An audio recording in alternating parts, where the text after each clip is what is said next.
check. Hello, mic check, check. Hello, mic check, check, check, check. Hello, mic check. Hello, hello.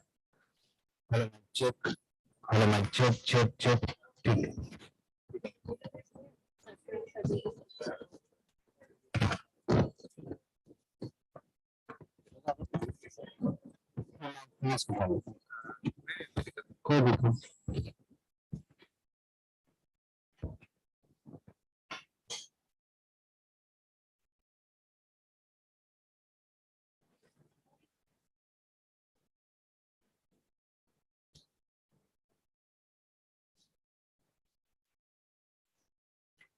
Okay, good morning.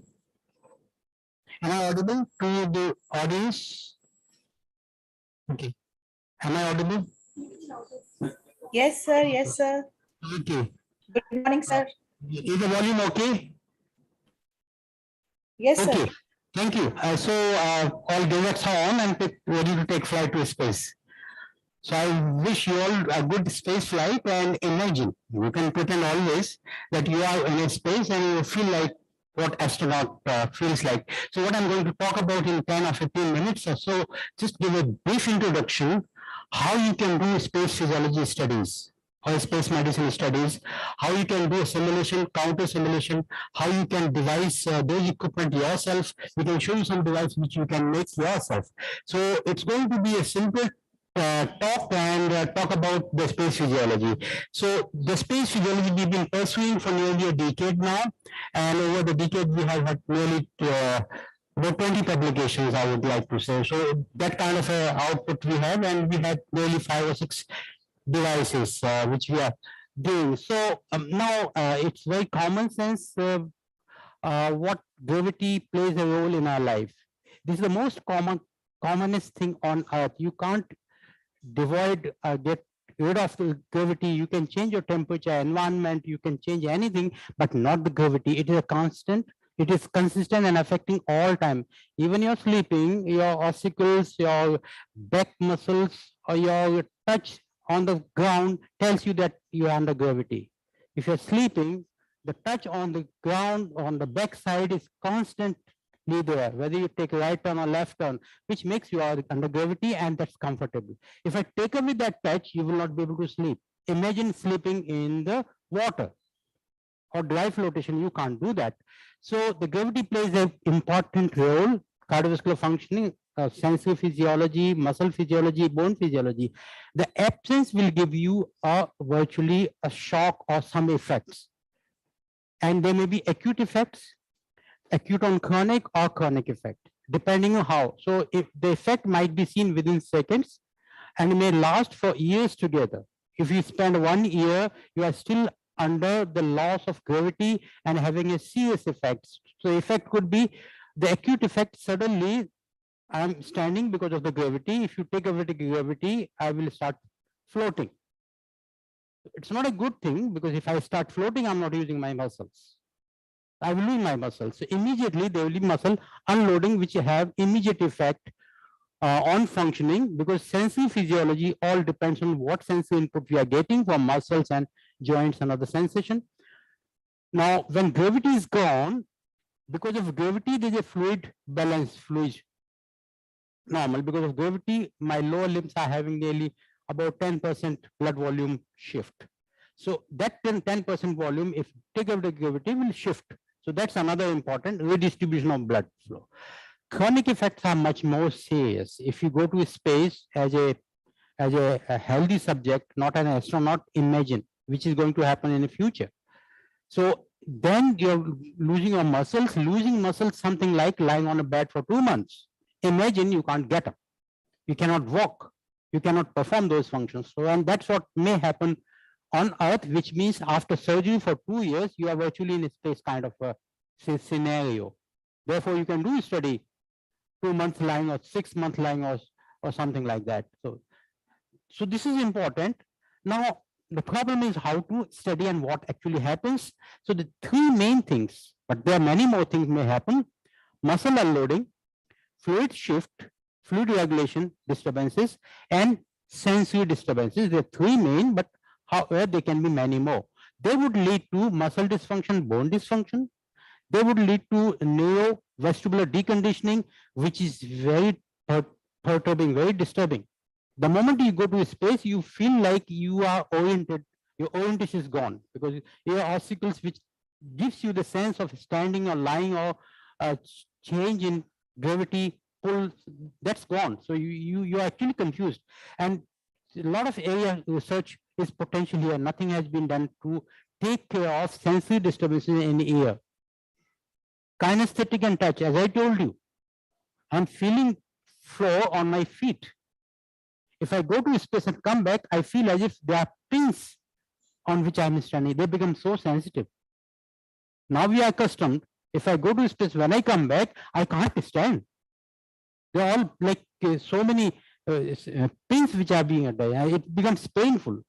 Vision, for many reasons, not only sensory, but also because of intraocular shift in the pressure, because of fluid shift also happens in the head if intraocular pressure goes up. So the atrophy and other things would settle in, which is again a serious problem. So the serious research is being done in Asian vision and cardiovascular deconditioning. I think would tell you something about two factors and zero on to this. So what is cardiovascular deconditioning? So when you are on Earth, 10% blood volume, so you have 200 millimeter mercury pressure here and 170, something like this. The moment you go to microgravity, the gravitational pull gone, therefore fluid shifts up. And therefore your head becomes heavy with full fluid, intraocular pressure increases, your cerebral autoregulation might change. The problem. Now this is a difficult situation. Within 4 to 5, you will get adapted to. You will see as if the blood volume has increased. So you will start losing blood. You start losing blood to the tissues and also to the urine. So actually you are losing your blood volume without knowing. Your 5 liter will become less, and then you still have a problem. And this, look at the pressure, 100, 100, 100, which is not normal. If you give me 100 pressure in my head now, no, I will have dizziness feeling. So this is important, and something same will happen this person if put on the floor or on the flat. Something happens, but this is not equal to microgravity, and we've been wondering why. Why -6 degree is equal to microgravity, and that area we have researched in detail. So what can you do? How can you study microgravity back at home? You go to AIIMS or you go to medical college or Rajkot, anywhere, but when you go back, can you do something? So there are 4 models shown here. I start from here, head down tilt model. So you put head down, very easy to do. You don't any penny for that. Just a plank, put 3 bricks and you get 6 degrees, just measure it. And you can study acute effects, long-term effect, nothing. Or you can design a tilt table like this. We designed about 25 years ago. Look at here, pay 10,000 rupees. Many of you have used it. Just design at home, you can tilt to any degree. We used 20 degree down tilt. The person is sitting here already used by this. So people have used devices. You can make device like this. It's not difficult. But why -6 degree? That is a physiology question that we have answered in our research later. Bed rest for 1 month, 2 months, 1 week or so gives you the same, because this acutely very good. But if you do it for a long time, it becomes a little difficult. You can do it, but you can do this for 2 months or 6 months. You have to pay something to them and say that your name is going to publish in newspaper. You're doing a space physiology study. All volunteers will come just for 2 things, and the money will come from funding. Now, 2, wet immersion and dry immersion, not difficult. You need to have a water tank and sit. The water applies pressure on my lower body and shift it. And this is one of the most relaxing feelings. The moment you go under in a swimming pool, why do you relax? Relax because there is a fluid shift, and that's how you relax. But this, for how long can you remain there? 2 hours? No. Then you can study. Have a tank, ask a person to sit with clothes, no problem, and then the pressure will increase. The head pressure will increase. You can study. Nobody has done. You put ultrasound Doppler on the head and start doing study at home. Nothing. sitting for 1 hour in the water. Okay. Dry immersion, again easy. You need a 6 feet by 6 or maybe 7 feet by 5 feet water tank. Put a plastic sheet, lower down the subject, either from bottom platform or up. Just leave it and he'll float. He will not go anywhere. The way you, if you take a blade, just take a little blade, just make it little oily on the water. It will never dry. It will never drown. That's the surface tension. Here the pressure. So this is dry flotation. The one is available in IAM, but not difficult to make. You need to have a tank. If you convince your HOD somewhere, एक tank चाहिए कहीं भी लगाइए. Bedsheet डालना कुछ नहीं है. Safe है कुछ. You dry this sheet and you are drying there. A sheet is quite big, 10 feet by 10 feet. You just put it, and then you can lie down and put electrodes here. Study it. Very comfortable. You just relax. You are relaxing on water. So these something like you can make. We have done research on them, not done them. We left it for you. So something should be left for you. Now muscle atrophy.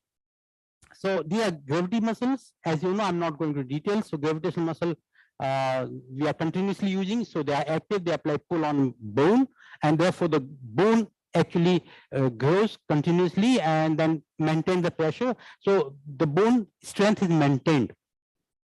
If you lie down, do not use gravity muscle. Pull is not there. The gravitational muscle not working. Your bone demineralizes.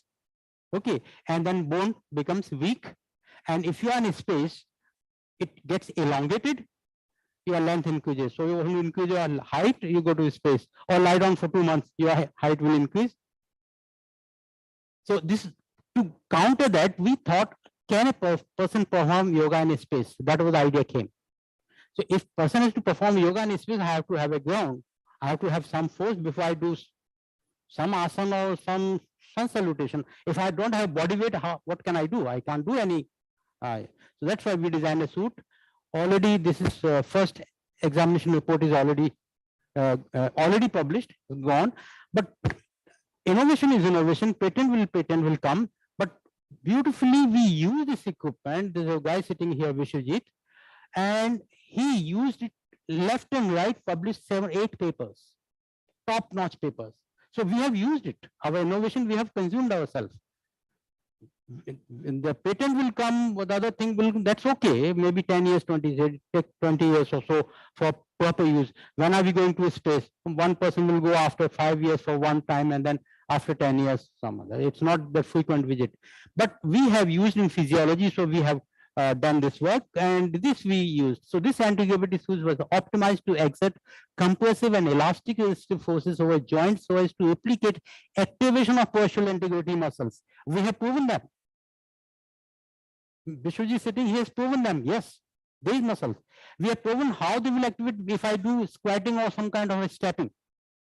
And we still have to do a lot of things. What will this to happen if I put this person in a water immersion? With a suit, we have not done. You can do that. You can do several things with this, okay. And with the ground stability, that was the innovation. Nobody ever thought that you should make a ground in a space stable. That this is my ground. I'm standing. I cannot stand here. Astronaut can stand anywhere. Just goes and flies. This is my. So that's why we said no. This is ground. This is what it should be, and that's what we have done it. So what can be done for future? In fact, this is up to you to do it. You can make something like this. You can wear the suit, put some ground and something like this, and then let him walk and her walk, and what if it is with and without body gear. So if you put person like this, there's a buoyancy, it goes up. He cannot stand. If you use our suit, it will put him down. So suppose his body weight is 70 kg, and water it will be less. It will be less. The moment you put the suit, the moment you put this suit, then it will put down, and on the ground you can make some Velcro so that it doesn't come out so easily. So you are creating a gravitational situation, microgravity in this. You can do that. This has not been done, 100%. Something similar.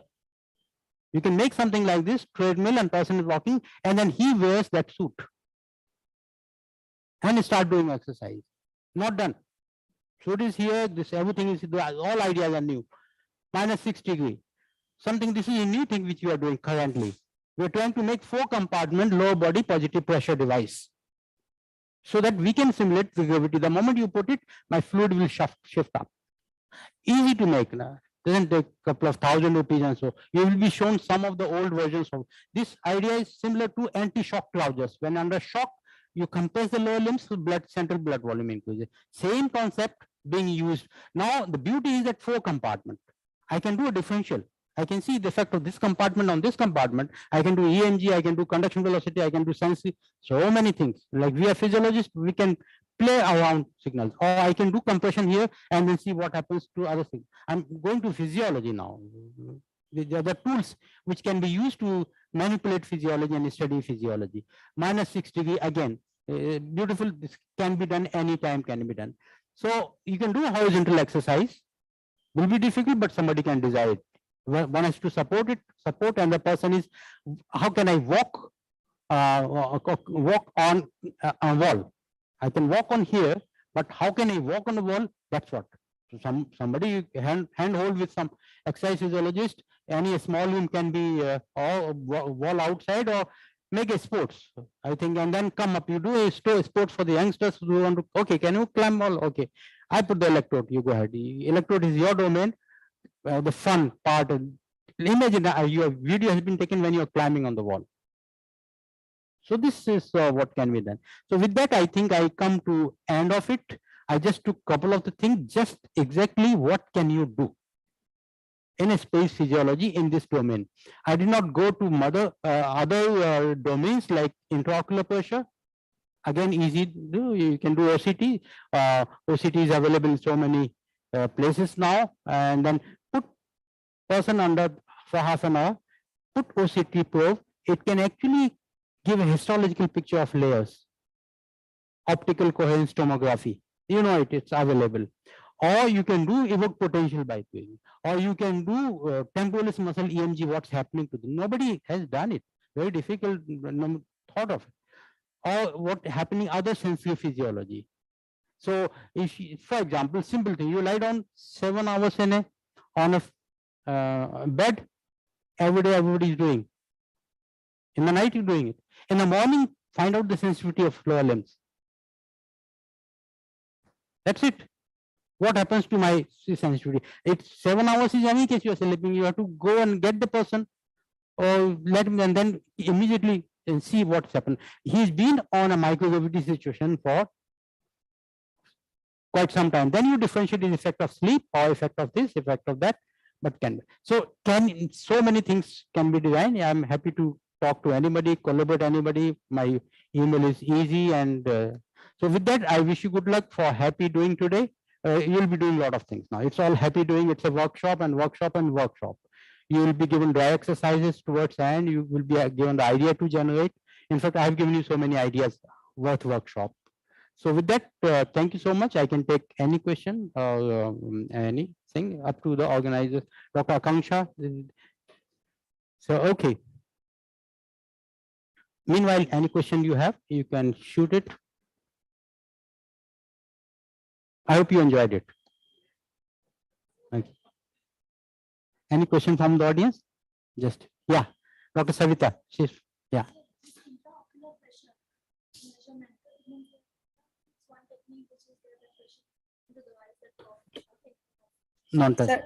Sir, thank you so much. It's a wonderful giving so much ideas. Even I got so many ideas.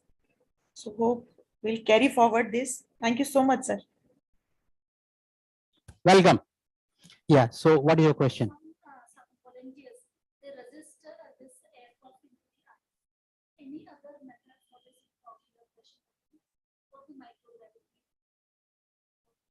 Okay. In fact, there are two only. One is patch tonometer. One is a puff method. If at all you can reduce the puff pressure and do low level measurement and then interpret accordingly. You may not interpret the actual pressure, but then the equation can be made. But as of now, I'm not aware of you can measure intraocular pressure by any other means. by input or output or flow. I am not sure, but if somebody want to do some innovation, close the eyes, and from the top of eyes, one can think of making some other device. Suppose, okay, I take a one band, it's got two sensors, and this is an idea for anybody to go and file a patent. Just come in. आंख बंद करके इसको मैंने लगा दिया चश्मे जैसे. There's a pressure, and this I go 3 steps up and down and see how this is behaving. That's enough to find out counter pressure. That's for the tonometry. So you can do that, and anybody doing like this, I think this is some perfectly. It may not be exactly with that puff mat or gold sex or tonometer, but then you can always correlate. But this is kind of a new thing. And imagine it's an astronaut, only 2 people are available. So think of that technique which can do. So I have a band, I just put it here and do some pressure measurement up and down the way we do for tonometry, stepwise increment. We do it in phenometer, and then just sensor will record the pressure also. You increase and this is a new device. Anybody go and file patent, do research for 5 years, and that's it. उसके बाद छोड़ दीजिए उसको. ठीक है?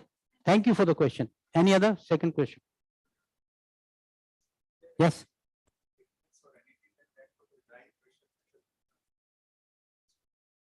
Okay. Right. So dry immersion. So dry immersion. Suppose this is water, this is a plastic sheet, and a person is lying.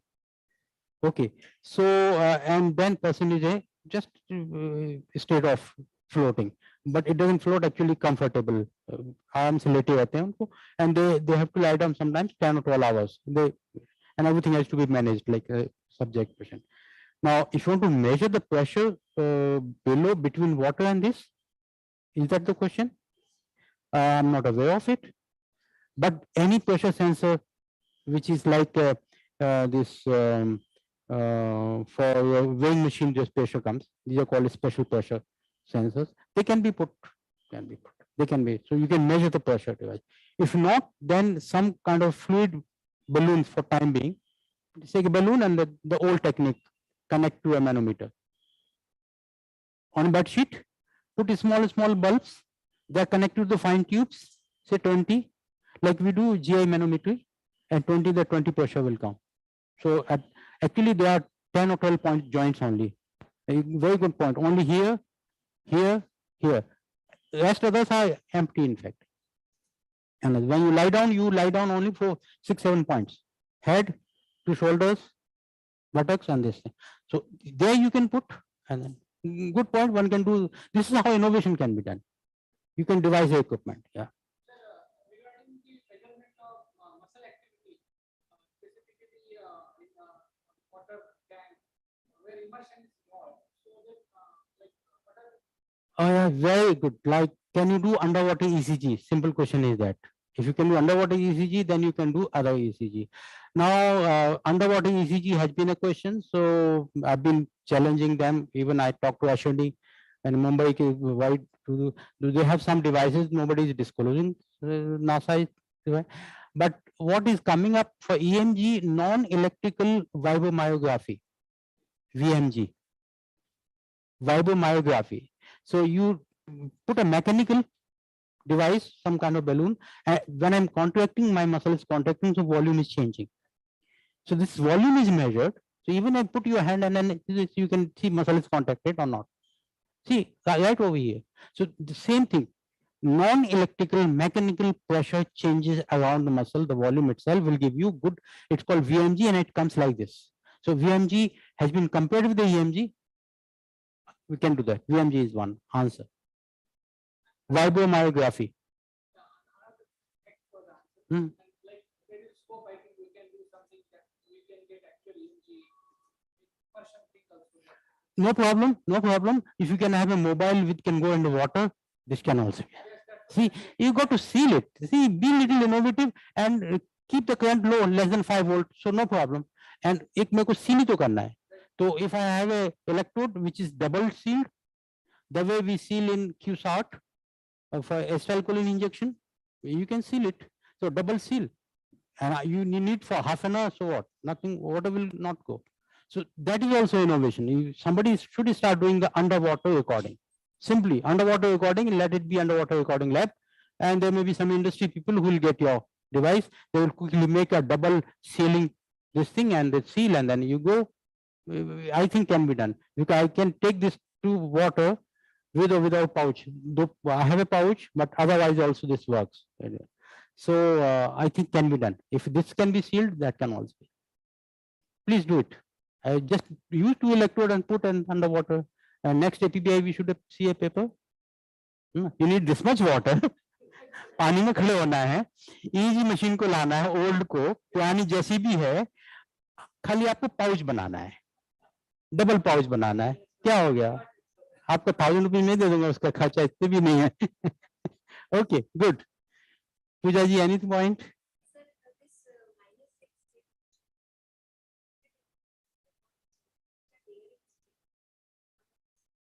A very good question, very intellectual and tricky question. Most of simulations are simulation, they are not 100%. Simulation means it will simulate. It will simulate the fluid shift 100%, roughly. But along with fluid shift, sensory changes, some other changes, and accordingly, environment, other things will not be simulated. When you are in space, you are in space. So this is a simulation of fluid shift 100%, not for adjoining other things. If that answers your question, thank you. Okay. So if you have any question, anytime you can shoot me. Okay. Thank you so much. I'm very happy to have so many students and so many people coming from AIIMS there. Okay, right. So over to doing part. Then you can. Thank you.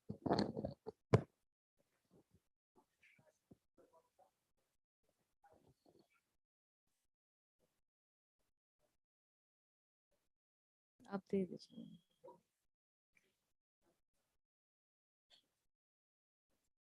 Okay, so am I audible to everyone?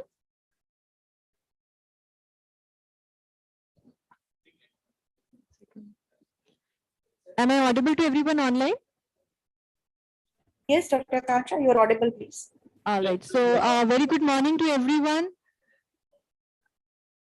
And you're welcome to the microgravity simulation techniques workshop. So I'll just give you a very brief introduction and then we'll dive right into how to do part, the procedural part which is the main focus of the workshop today. So whenever we talk about space travel, as sir also covered in much detail, that there are multiple challenges that a human body will face. The challenges will be in the form of loss of gravity, the fluid shift, and our body has evolved over the years with the challenges which are present in a gravity rich environment. So when the body goes into space where absence of gravity is there, all the corrective mechanisms, how will they react? What will happen to them over acute exposure? What will happen to them over chronic exposure? Not only that, if we talk about these changes in an integrative manner, when sensory physiology will have its own challenges, then we also have to think about the musculoskeletal system as well as the psychological aspect of it all. So when we take all of these things together, then to prepare a human body for space travel has a whole myriad of challenges. But what we can do as scientists or as physiologists is we can take one thing at a time, one parameter at a time, one system at a time, and study some aspect of it, try to understand it, and try to see how we can minimize the issue or whatever is the challenge which is present by the space travel. And even post space travel, there will be some issues which will be present because of that exposure of space environment, how we can minimize that. So whenever we talk about space physiology, it will always have two things. One is understanding what is happening in a simulated space-like environment and providing countermeasures to minimize whatever changes, whether it is in the space or post-space flight, whatever issues develop. So in that sense, there will be simulation techniques and then there are countermeasure methods. So today's workshop will be what our lab has majorly focused on the cardiovascular system. And what we have looked into are the simulation methods, which the corrective mechanisms of the cardiovascular system, how they get engaged or disengaged during the space flight. And there are certain medical or pathological issues which develop post-space flight, which are very specific to cardiovascular system, especially its corrective mechanisms, how they can be minimized. So today we'll be showing you 2 simulation techniques and 1 countermeasure technique. We'll be recording one of you, whoever wants can become a volunteer and actually experience the technique yourself, how you feel, and then look at what are the, depending upon which kind of protocol you use, which parameters you are recording, you will see changes there, depending upon the degree and the duration of that method. So we'll start with low body negative pressure, which is a countermeasure, because it is basically providing suction pressure to the lower part of the body and simulating that gravitational pull which you actually experience. So when you are in a horizontal position, there is like in that axis there is no gravity which is acting. So that gradient which you see on standing, that gravitational pull, because that fluid gradient that you see, the pressure gradient that you see in the body, that is absent in the horizontal position. So if you apply negative suction pressure there, then how the body reacts, that's what we look at. So it's a countermeasure to the actual space like loss of that horizontal position will provide you a simulation, a sort of simulation of the loss of microgravity environment, and the suction pressure will be the countermeasure to result in baroreflex loading and unloading that we'll talk about. So we start with that. I invite Dr. Shival and Kaushik, and we can move on to the live demonstration part of the workshop.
अभी मेरे को हाथ में दे दी, वो ज्यादा easy रहेगा जी.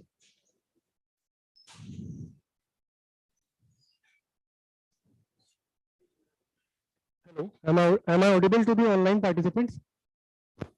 Sir, madam, am I audible? Hello. Yes, sir, you are audible. Yes, sir, you are audible. Thank you, sir. Thank you, ma'am. So I am Dr. Shival. I am assistant professor in the Department of Physiology at AIIMS Jodhpur, and I have done some work with this technique, that is lower body negative pressure. So as the name itself implies, what we are doing in this device is creating a suction on the lower half of the body. Now in the normal environment, when we are standing, there is actually some amount of venous pooling, that is something like 500 to 700 ml of blood is going into the capacitance vessels, and that is leading to changes in the baroreflex and other changes in the body in the cardiovascular system. Now what is happening in space, because of lack of this gravitational gradient, that hydrostatic gradient is abolished, because there is no up and down in gravity. So what is happening is that all the blood compartment which is there in the, which was pooling, was happening because of the gravity direction that was working in upright position is not there, and we need to simulate that in a zero gravity or a microgravity environment. This is where we use this device, that is LBNP device, wherein what we do is we have this device that can create suction on lower half of the body, and this gravity induced movement of downward movement of blood can be done in this device, and various pressures have been used in this regard. Now to apply LBNP, two protocols have been used. One is the static protocol, wherein which we apply a suction at a given pressure for a long duration of time. And the second protocol that has been used is an oscillatory protocol, wherein we give cyclical suction and relief of pressure. Both have been used as countermeasures. Now, what I have worked upon, I actually, my part of the thesis work that I did, is I had compared baroreflex responses to this LBNP device with the Valsalva maneuver. In both the techniques, what is happening is that there is reduction in the preload. In Valsalva maneuver, the preload reduction is happening because of the passive, the pressure inside the thorax, which is created by the expiratory effort that the patient is doing. Now, in this device, a similar reduction in preload is happening, but in this case, the reduction is passive because the patient is not doing any expiratory effort. And what is happening is that the blood is moving because of the suction pull that is created. So, both the maneuvers were compared, and I found out that while Valsalva maneuver and LBNP, they appear mechanistically similar, the baroreflex sensitivities were similar.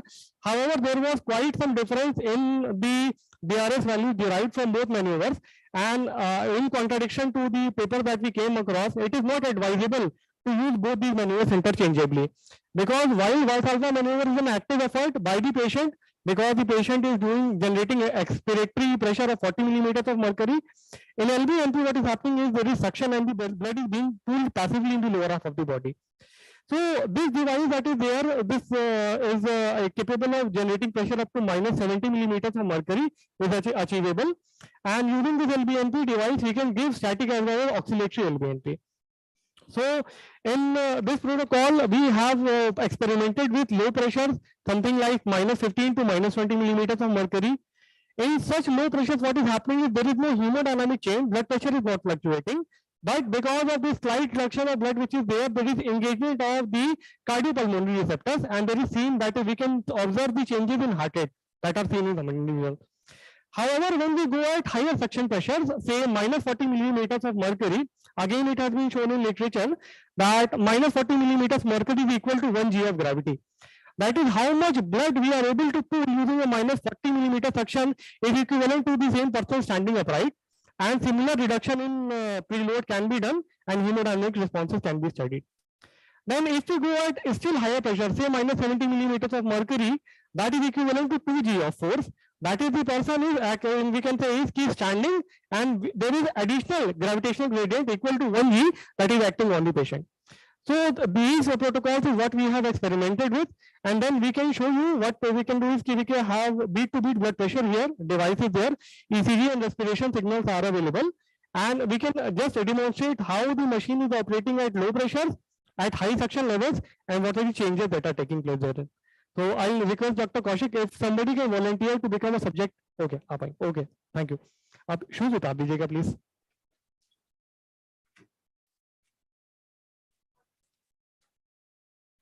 ये हाँ pocket खाली कर दीजिएगा.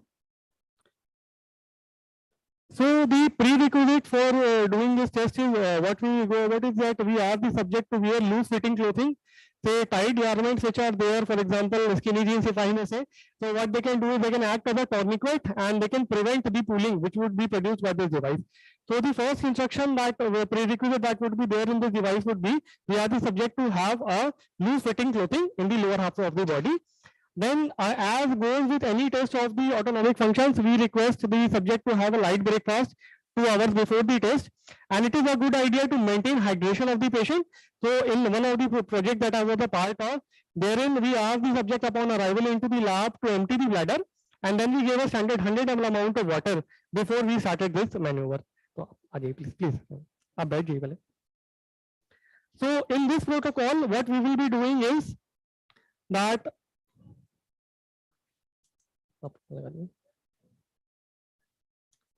we have a data acquisition system that is capable of acquiring ECG.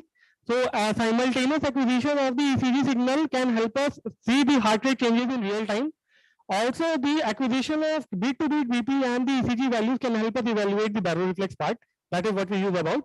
So we will apply the ECG electrodes. Again, for ease of, because entire analysis by the software is driven by the program, so it would be a good idea to have a prominent R wave. So while we can record ECG in any configuration, it would be a good idea to have a lead to ECG in which the R wave is the largest, and it becomes easy for the software to pick up that R wave and then calculate RR intervals and the heart rate accordingly. Kaushik, electrode लगा दीजिएगा please. So we will place in the electrodes. I'll just clean the skin with cotton. Sorry, एक minute.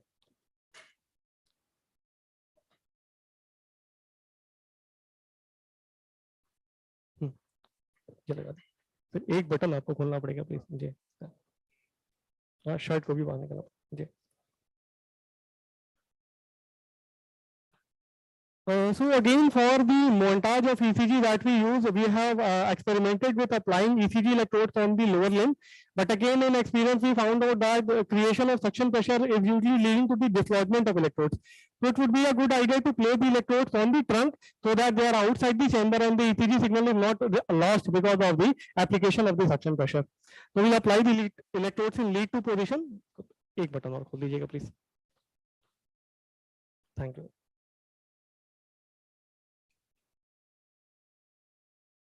Positive negative आपका आपको light, हाँ negative लगा दीजिए जी. ठीक है, इसको थोड़ा तो ऊपर कर लेंगे. ग्राउंड लगा दीजिए जी. इसको इस साइड भी थोड़ा सा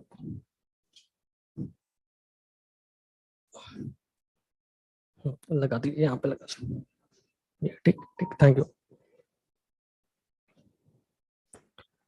So we apply the electrodes in lead to configuration, wherein this side being the positive electrode, the negative electrode can be put on the shoulder or in the arm. It is advisable to put it on the trunk. Then the ground electrode is on the right side.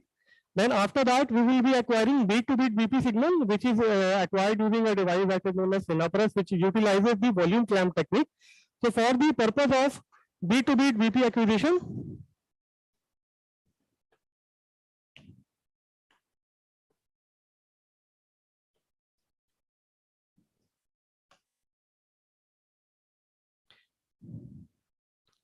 so before we apply the finger cuff, it would be a good idea to get to know which size of finger cuff should we use.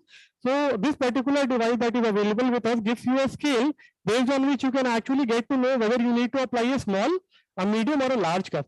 So the again manufacturer in the instructions, they recommend that we apply a cuff on the middle phalanx of the middle finger, and that is the ideal side, gives the best signal.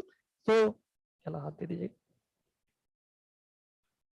doing this measurement part, so we'll be taking the middle phalanx of the middle finger, then pull down this scale gradually, so that we can see a thank you. So we can see if we can see here, we can see a medium size cuff will suffice in this particular subject for recording of the BP signal. Again, depending upon the size of the finger, if we are dealing with a younger population or an elderly population, the size may change. So it is advisable to measure this before the start of the recording. The cuffs that are given are again color coded. We have a small, medium and a large cuff. For this particular recording, we will be using a medium size cuff.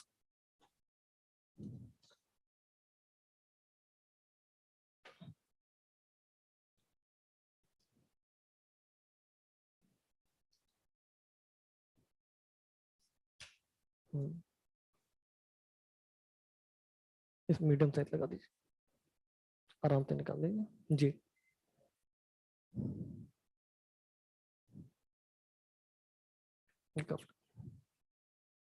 Thank you, thank you.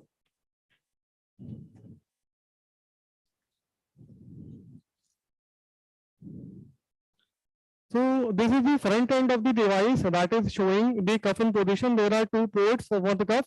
One is connected to the air pump that can generate this pressure inside the finger clamp and create a volume clamp. And the second is the input that is going to this front end is actually telling about the real-time volume that the finger cuff is able to sense because of a PPG sensor inside. Then again, ideal case scenario would be to always place this finger cuff at the level of the heart. But again, this may not be possible in all study designs. So because to mitigate this problem, what has been done is the equipment gives you a height correction sensor, which is telling you about the difference in the height of this finger cuff with level to the heart. So what we do is, before we start the recording part, we would actually connect these two terminals together, which are part of the height correction unit, and give this a reading of 0. This can be done using a device wherein, on kar dijiyega please. Once this device is booting up, so before starting the recording, after we have decided what cuff we want to use, we would first do a 0 calibration of this height correction unit. Waiting for the device to boot, just give us a minute please. Okay, so while we have started this, so we can see that the device is ready to acquire data. Then we need to put in a 0 here. So this can be done by pressing this height unit. अगर आप इधर focus कर सकते हैं please. I hope it is visible to all online participants. So this is the height correction unit that is given in this device here. I'll just press it. It will null the height and it shows OK here. I'll do it again. I'll just press this height. It will do with a nulling process and then show OK. And we can see here that these two terminals together now are showing that the height is almost 0. That is, there is no difference between these two terminals. Now we can check whether the calibration has been done correctly by creating a height difference between these two terminals. So if we go to the reading, we can see now we are getting a positive value plus 19. इस पे zoom कर सकते हैं please. So we are getting a plus 19 value, plus 20 value. Vice versa, if I pull this end up, so I am getting a minus value. That is coming on my screen as minus 35, minus 36. So after doing this calibration, we are sure that the height correction has been done adequately. Now what this height correction unit will do is, one of the end will be placed at the level of the finger cuff. This small end which is there can be placed at the finger cuff level, and the other end should be at the level of the height. So whether my hand is moving up or down with respect to this sensor which is at the level of my heart, so what I can get to know in real time is that what is the relative hydrostatic pressure in the finger as compared to my level of heart at the heart, lower or above, and therefore the device will automatically make corrections so as to record the BP. So now we will place this sensor on the arm and then start with the BP acquisition signal. Kaushik, please आइए. इसको लगा दीजिए. Sir इसको हटा सकते हैं क्या please? इसको मैं रख दे रहा हूँ. So this front end can be strapped to the wrist. Again, we have to be sure that we strap it lightly. Do not put in too much pressure here. Then the cuff will be placed at the middle phalanx of the middle finger.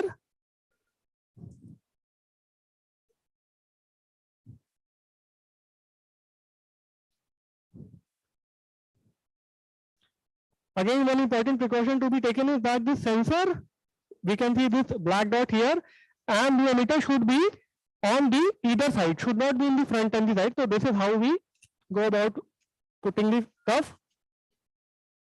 And then after, what we do is we need to place one end of the sensor at the level of the heart. So we tie this Velcro strap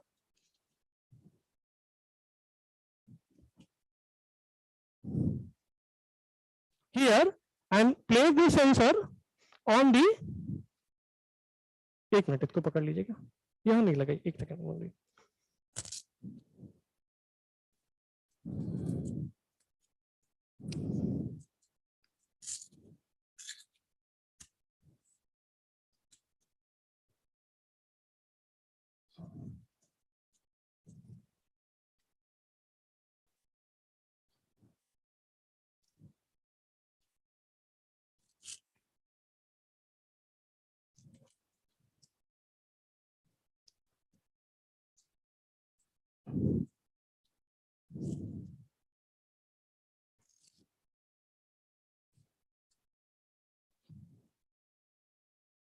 Okay. So this end can be put on the medial side of the arm at the level of the heart, while the other end, this should be put at the level of the finger cuff. Again, we can check that once the hand is horizontal here in this, so my height is here, the value is showing close to 0. I can raise the hand above the level of the heart. It will show a positive value that my finger is above the level of the heart. And once I put this hand, इसको नीचे कर लीजिएगा please, at the bottom, so I can see that there is a negative value, means that my height correction unit is working adequately. Now we'll place one more belt.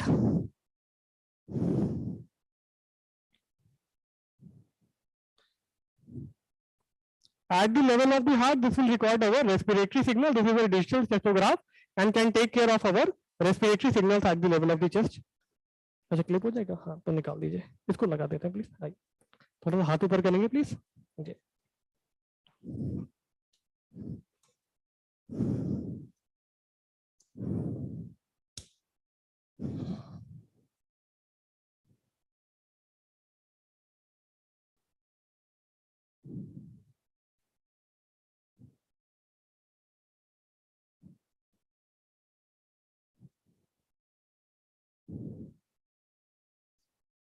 इसको एक बार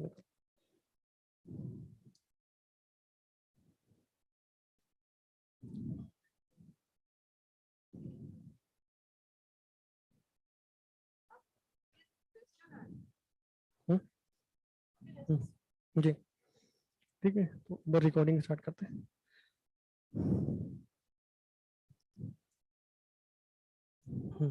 हो गया, auto scale कर दिए जी। Movement इसको tight करेंगे, थोड़ा tight कर देते हैं, उधर से खोल देता है, ये निकाल। Please take in a deep breathing sir. Okay good जी।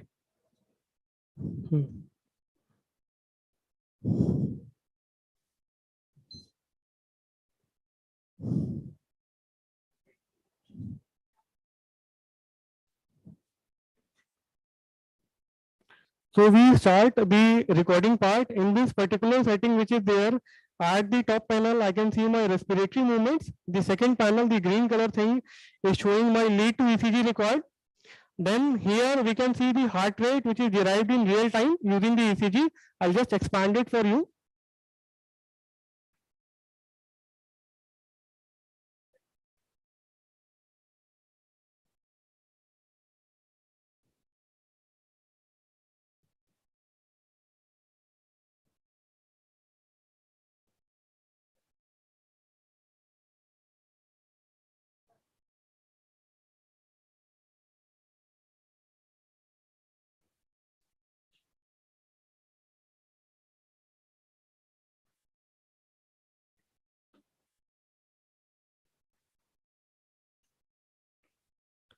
So again, if you can see on this screen,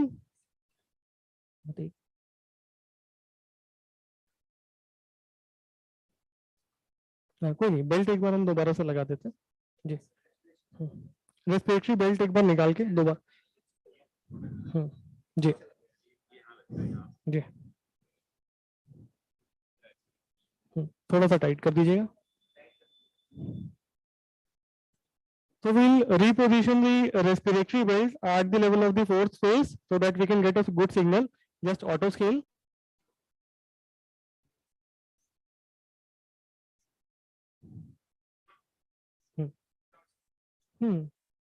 अभी auto scale हो जाएगा. When it will move out, it will auto scale.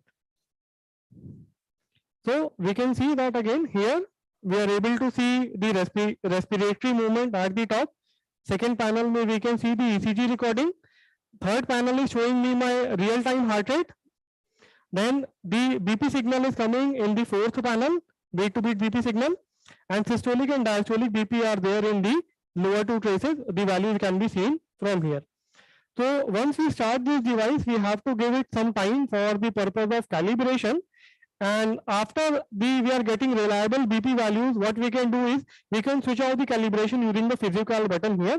So we'll wait for a couple of minutes so that we get a reliable BP signal, and then we can turn off the calibration. Meanwhile, we can create a seal. Ask the subject to be in supine position and create a seal. आराम से जी जी हाँ थोड़ा सा और अंदर चलिएगा please. हाँ please stop कर देते हैं अभी जी। ठीक, 1 मिनट बैठे रहेगा, ये बेल्ट लगा देते so that we can get a good feel. लगा दे? नहीं पड़ेगा, अच्छा ओके कोई इशू नहीं, आगे कर दिए।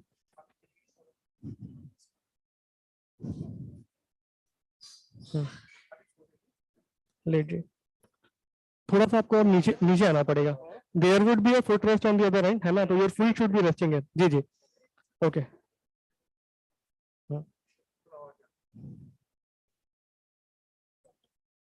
हाँ जी exactly.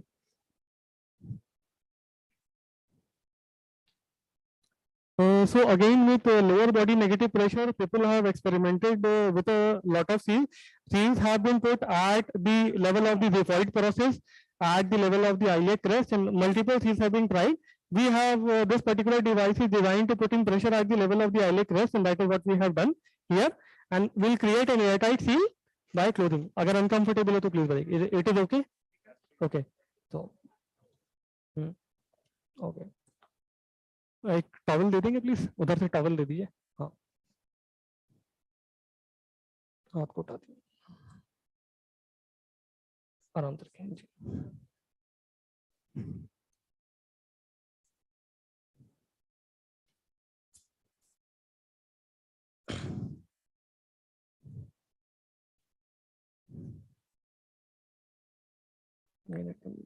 Put at the lower level.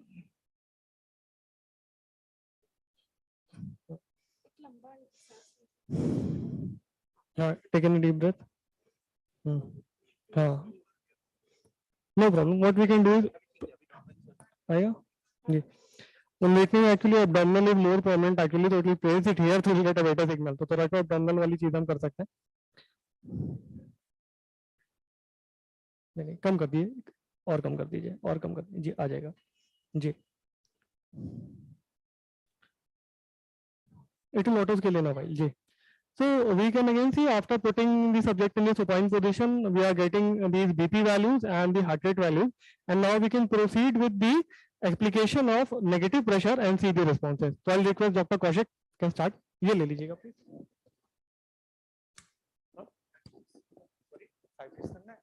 पहले एक बार short duration लगा सकता हूँ. Start with -40, put it for 15 or 30 seconds. ऊपर करके देखिए.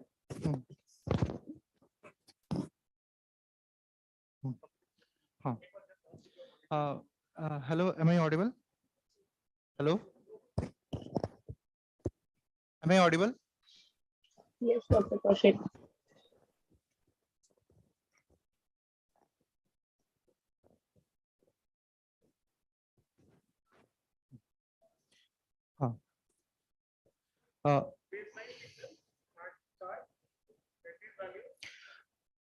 Right now, my device is showing me longer generation for the calibration part. We can momentarily switch off the video back. I can see that from here, and this will help us record uninterrupted segments of data. We will start with the LVNP part. Over to Dr. Kaushik. So now we'll be giving lower body negative pressure at the level of -30 millimeter of mercury, and we'll be giving it for 2 minutes. So first I have to set the duration for that. This LBNP will be given.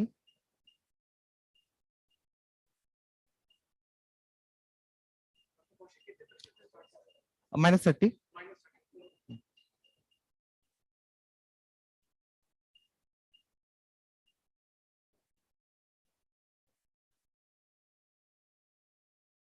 Okay, now we are starting. Start it.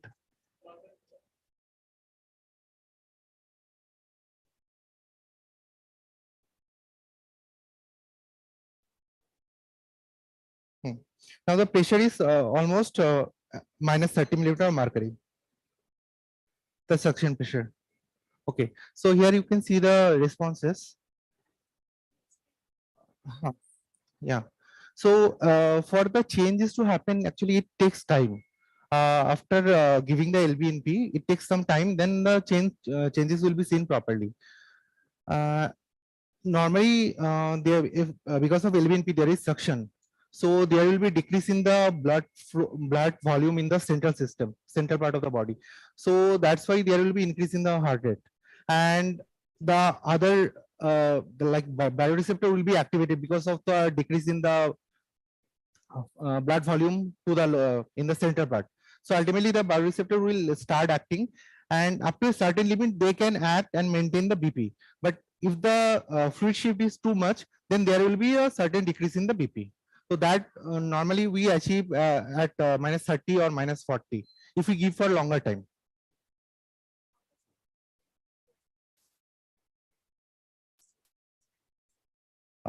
If you are giving -30 or -40 pressure, so around 1 to 2 minutes it takes. And if you are giving more higher pressures, then it takes lesser time than that.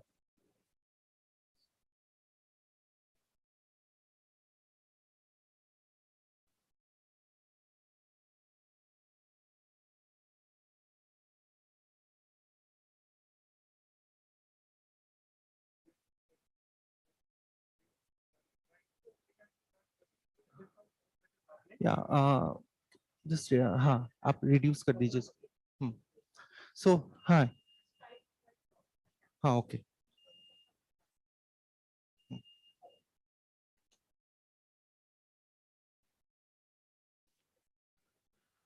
So here you can see this is the duration. This is a 2-minute duration. We have given the LBNP, this duration. So the pressure is decreased here. The systolic pressure, you can see there is certain decrease in the systolic pressure. This one, you can see that this is the now we have released the pressure. That's why after releasing of the LBNP pressure, there is a upshooting of that heart rate and also the BP. So that you can see after finishing the LBNP. But during the LBNP, you can see there is a change in the BP, that systolic pressure decreased here. Here you can see that from this level, if you take this as baseline, so it has been decreased from this level. And but in case of the diastolic pressure, there is certain increase in the diastolic pressure. Now this might be due to increase activation of the sympathetic system. As we know, there is sympathetic system. This activates sympathetic system. So now that might cause a peripheral increase in the peripheral resistance, and that might increase the diastolic BP. Mean arterial pressure almost remains same or slightly decreased. Okay. Now we'll be doing higher pressure. Okay. And oscillatory. नहीं इसको तो 1 करना पड़ेगा तो फिर. This is the break between that. हाँ ये 30. This is 1. This is 1. This is 30. 30. And this is total duration for. अच्छा ठीक है.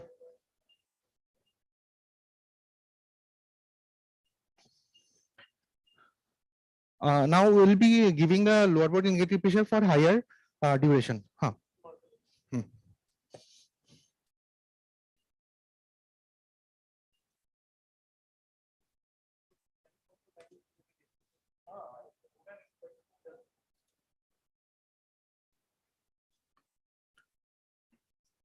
Like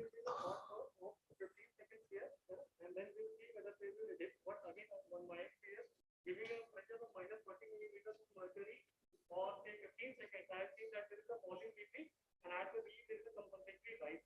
So that part we should be able to demonstrate. We just start with the baseline part.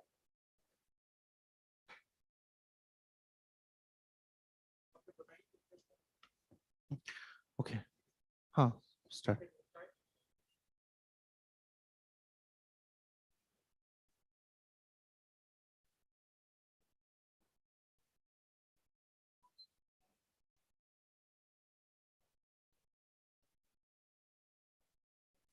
You can take the mic.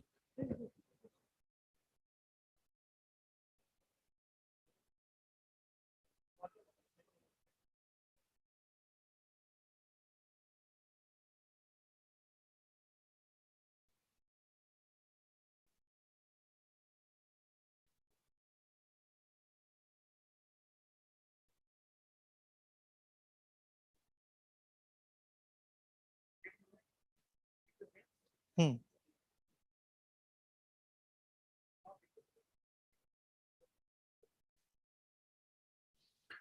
Not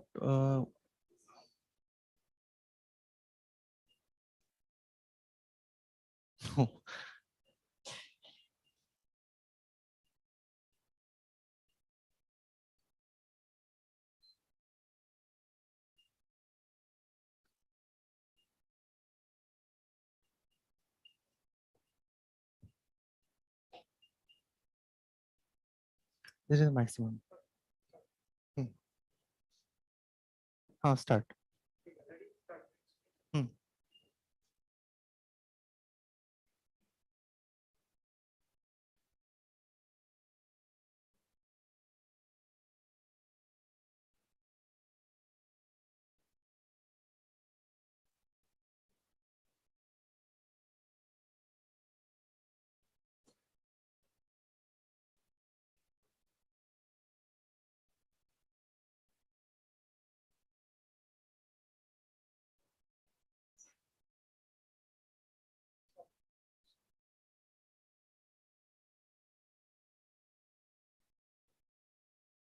Not that much change.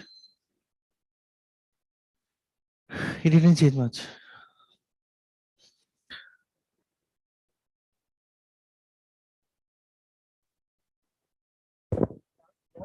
Hmm.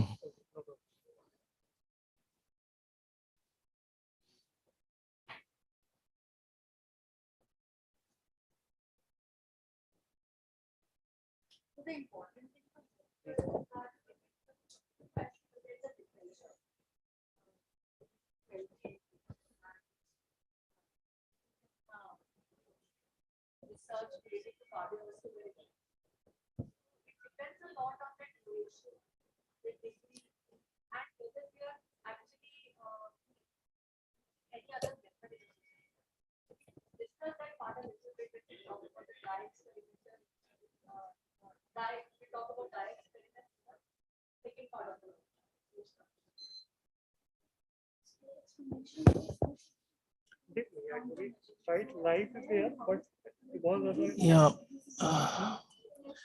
For 2 minutes we have given. Here the change was there. For after some time, this one, the dip was there. Huh. Okay.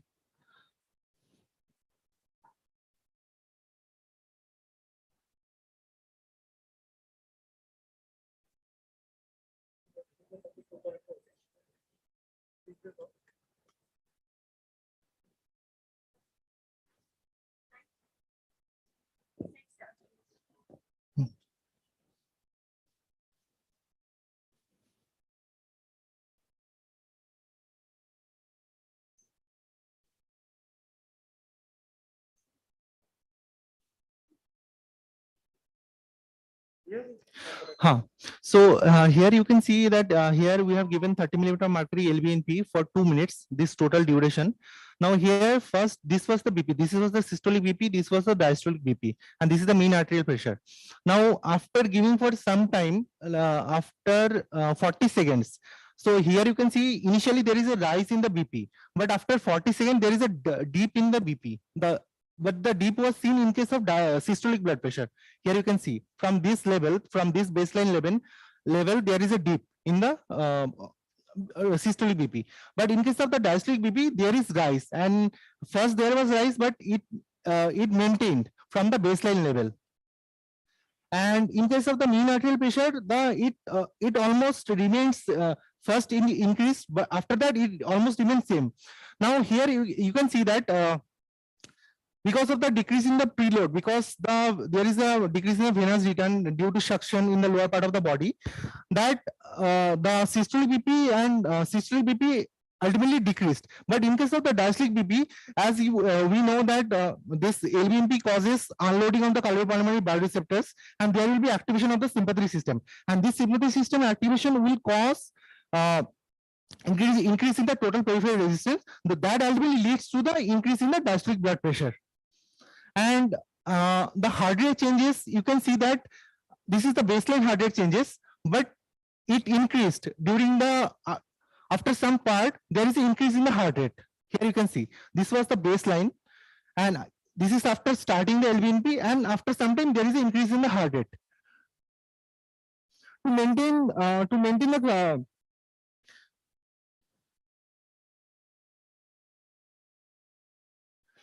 the fall in the cardiac output, the heart rate has to be the heart rate has to be increased. So, and after when we have stopped the LVNP, the response was seen, that is similar in case of Valsalva Manvar. When we remove the pressure, here you can see there is upshooting of the blood pressure. That is similar to Valsalva Manvar. This one.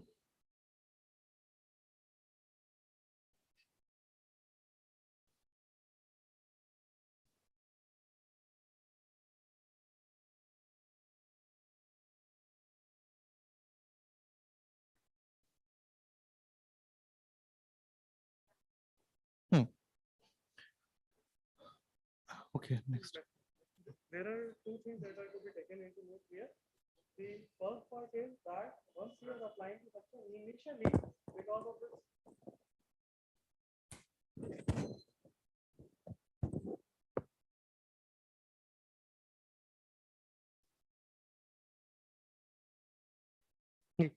so once we see this graph, right at, I'll just highlight these portions for you. So we can see that the baseline values here, that is in our area of interest, these are something in the range of 120, 130 mm of mercury. As soon as this part, which is the end of this shaded area, we are applying the pressure, there is a slight rise in the BP. This is going all the way up to 143 millimeters of mercury, followed by dip. There is a dip, and the lowest BP we were able to record here in this case is 118 millimeters of mercury. So we are getting a typical S-shaped response, that before there is a baseline value, then in this brief part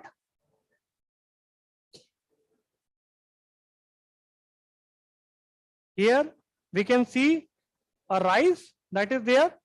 After this suction has been able to produce some kind of venous pooling is there, then this compensatory mechanism would fail, and while there is tachycardia, this heart rate panel, we can see that at the baseline, the heart rate was something in the range of 74 to 75. There is a dip here, slight dip, going up to 67 because there is a rise in the BP that is happening. And while the tachycardia is sustaining, that is, we can see it has gone up to 82, 83. The reduction in preload is now unable to maintain the BP. And in this again shaded part that is there, we can see that after this peak, their dip can be seen.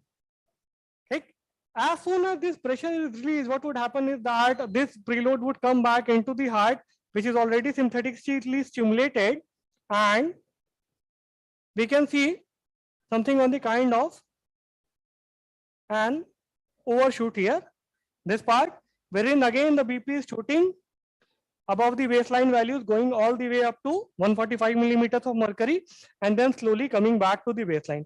Again, the tachycardia which was there while this preload reduction was happening in this area, something in the range of 80s, now has come back to the baseline values and coming in the range of 77 to 78 beats per minute. So if we focus on this small window that is there, which is starting right at the start of the LBNP section. So there is a slight increase followed by a dip which can be seen, and this dip is well below the baseline values. We are able to achieve some 10 millimeters of mercury fall here, and as soon as the suction is released, we are able to see again an overshoot above the baseline. So while this LBNP was applied for a period of 2 minutes, we were able to produce sufficient preload reduction. The same LBNP we apply for a very short duration of time, this 15 seconds. So that preload reduction is not sufficient. So in that case, an overshoot phase is not seen, and that is not available. We get only a slight dip and a recovery back to the normal. So this suction applied for a long duration of time will mimic Valsalva maneuver, because it is an upstroke, a downstroke, and again overshoot above the baseline. During the suction part, that is in this area that is there seen, there is compensatory tachycardia because of the activation of the cardiopulmonary receptors. The heart rate is rising above the baseline, and after the release of the maneuver, somewhere here it is again coming back to the normal value. Now we'll show you how oscillatory BP is working on oscillatory LVNP, and we can produce oscillations in the blood pressure by cyclical suction and application. Kaushik.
Now we'll be doing the oscillatory LVNP, where 30 seconds of pressure, then 30 seconds of release will be there, and we'll be continuing it for 2 to 3 minutes. The pressure will be at minus 30 millimeter of mercury. Should we start?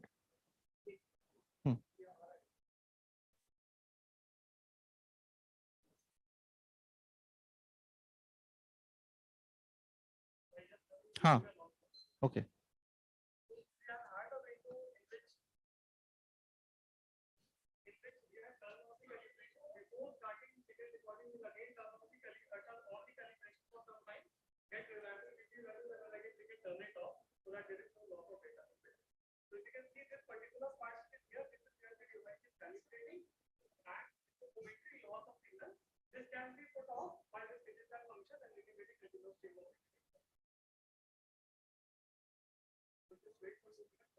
Okay.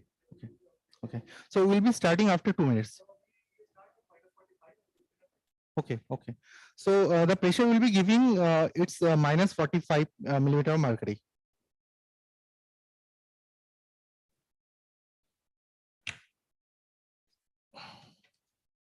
Is it comfortable? Okay.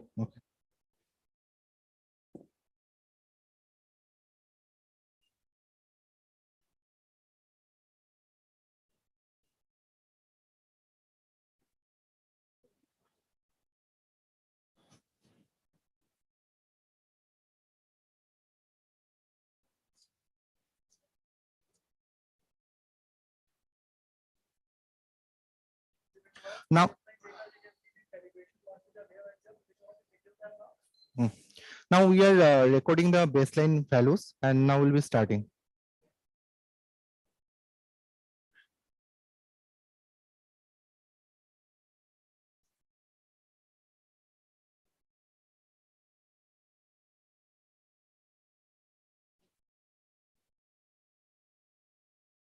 These are the baseline recordings.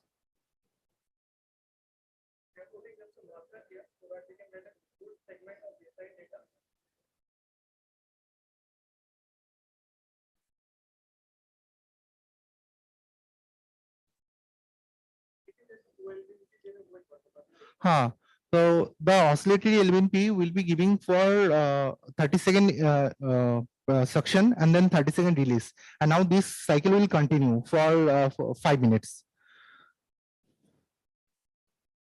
And the pressure will be at minus 45 millimeter mercury.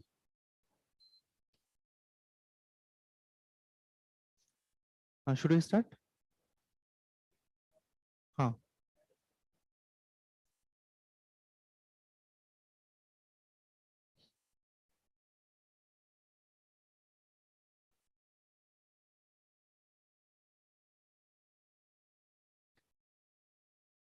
Start.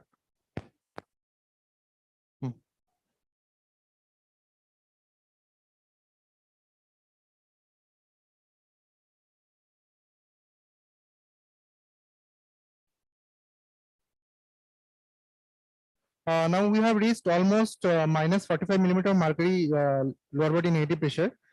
And now the suction is going on for 30 seconds. After that, there will be release of 30 seconds.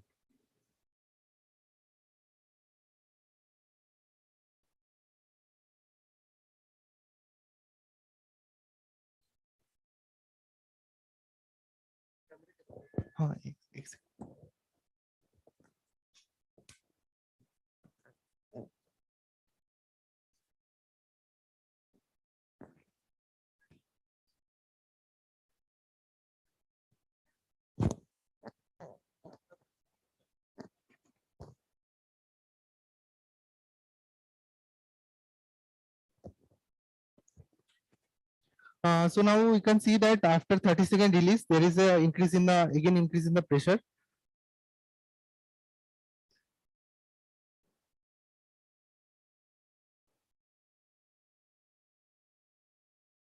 Here you can see the changes.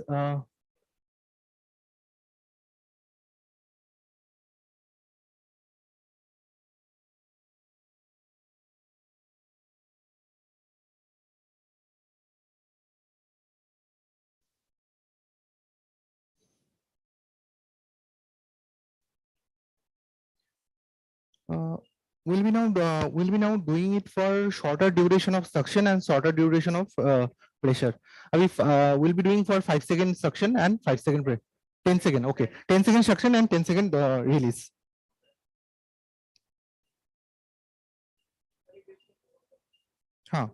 And before that, we'll be taking baseline value.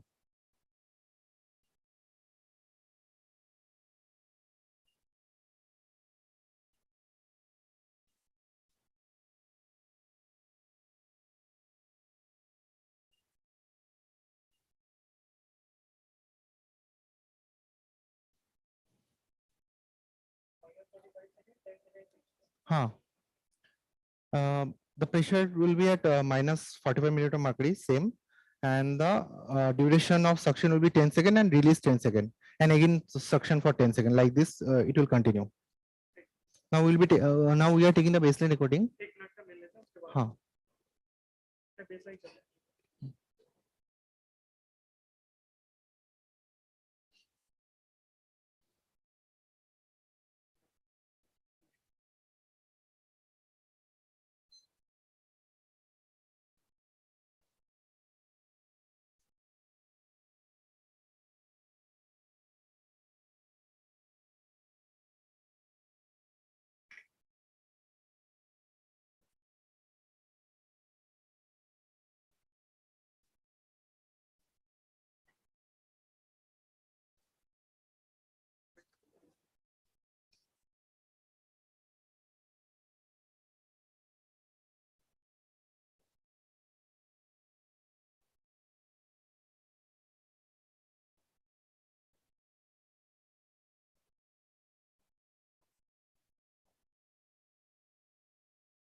Start.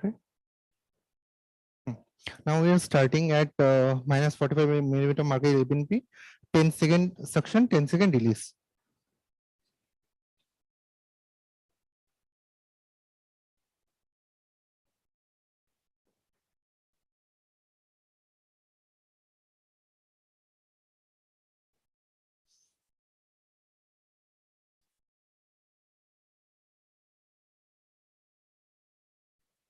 Here you can see the changes.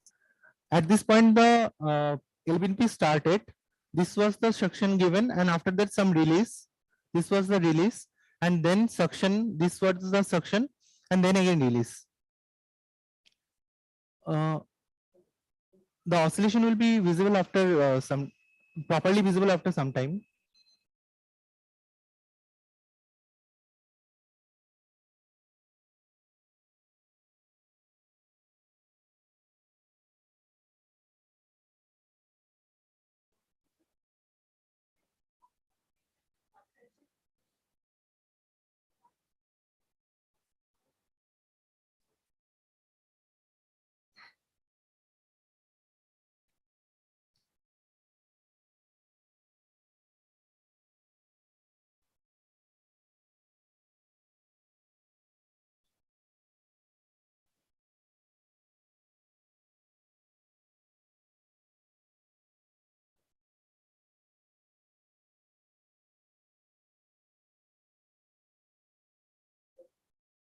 Hmm.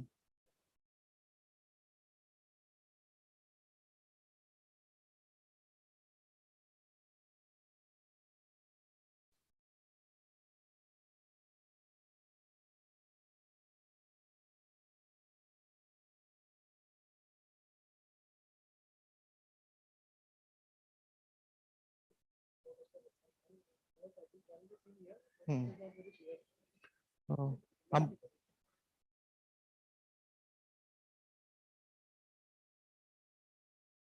hmm.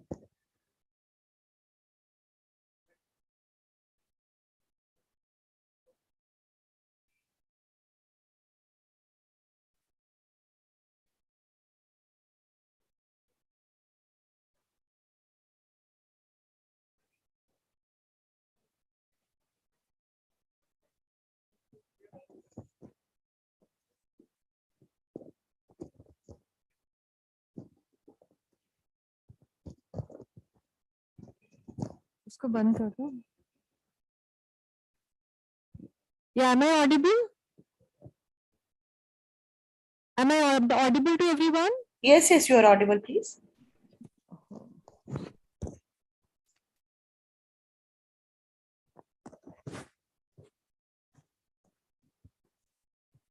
Yeah, so I think we can stop it here. So till now what we have seen is one of the countermeasures for orthostatic hypotension that is seen post spaceflight.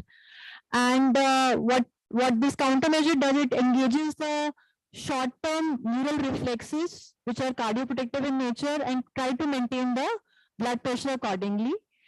Now, we'll be discussing how it's a countermeasure, what is the, how much evidence is there to see whether it's a countermeasure or not, and at what degree and for what duration, which protocol is effective for LBMP to act as an effective countermeasure.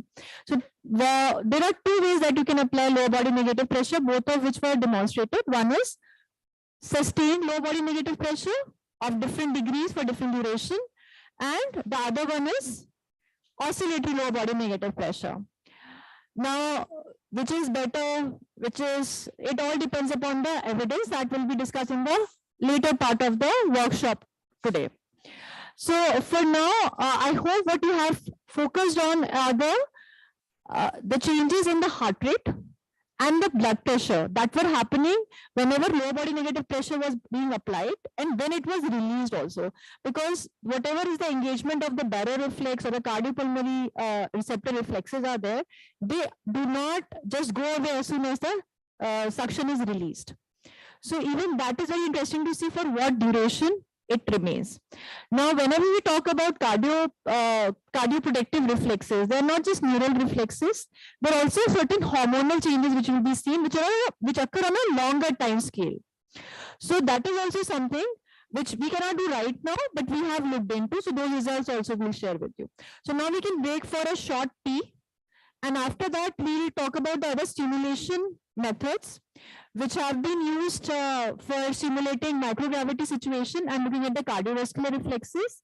Apart from that, how even low body negative pressure, what are the different variations which can be utilized, we'll talk about that a little bit.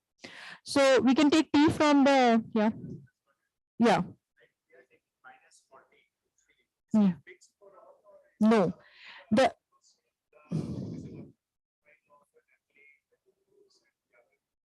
Yeah. So what is usually done is when we talk about the effects of lower body negative pressure, the effects depend upon what is the degree of lower body negative pressure. Also on the duration for which it is applied. So let us say that you are applying 10 to 20 millimeter of mercury. The suction that it creates and the amount of blood that pooling which occurs, that is not sufficient to actually cause a drop in blood pressure. And what has been seen, there are multiple studies that minus 40 to 45, that is equivalent to about what is the pooling which occurs when you are standing upright.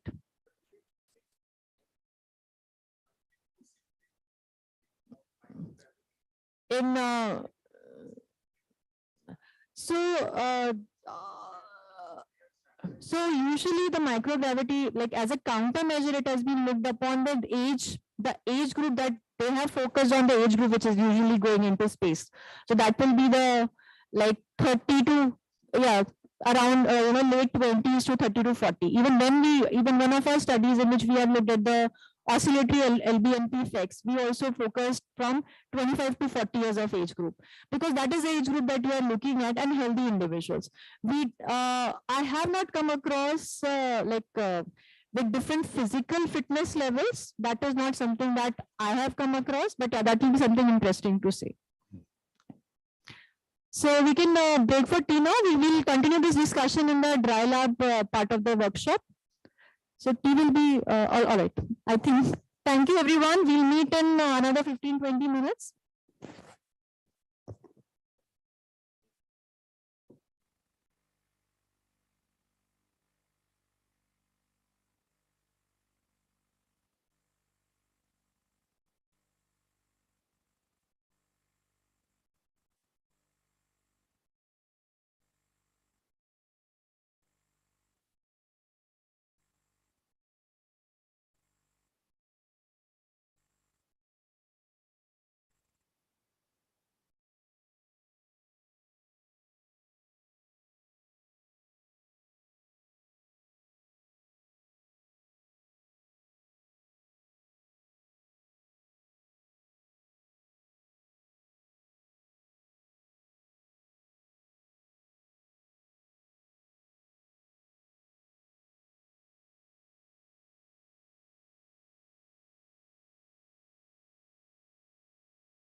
follow na.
Am I audible?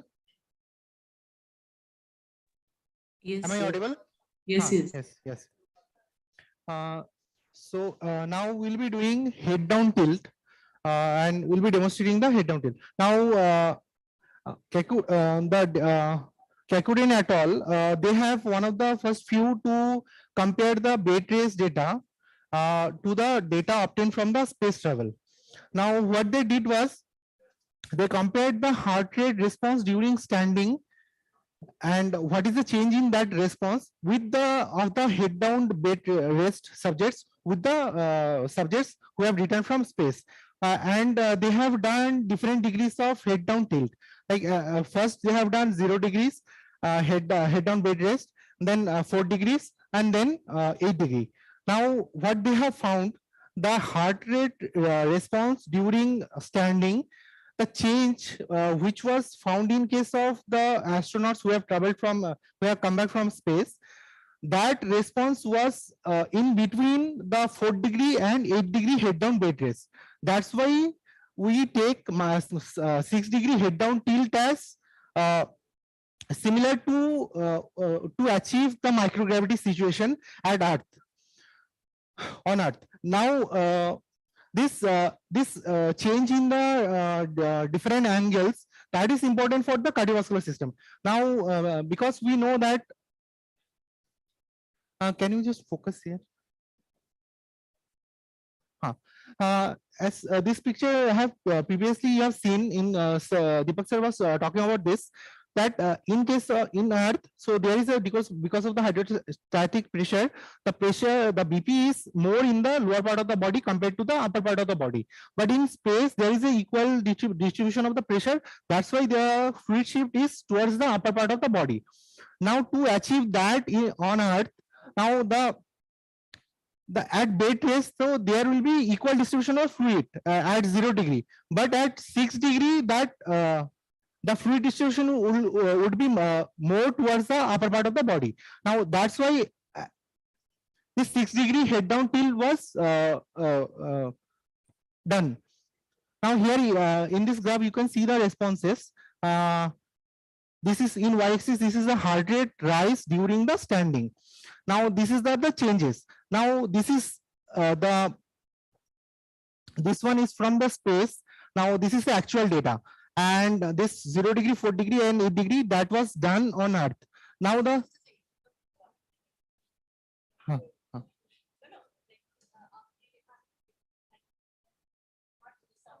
okay. So now that's why the 60. So here you can see the response. This response was the response from space, that was between the 4 degree and 8 degree head down tilt. So that's why the 6 degree head down tilt was taken as the measure of the. Yes, yes, ma'am.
Okay, so now we'll be starting the recording. We'll be recording beat to beat blood pressure, heart rate in lead to configuration, and the respiratory changes. Respiratory rate lead to positive black.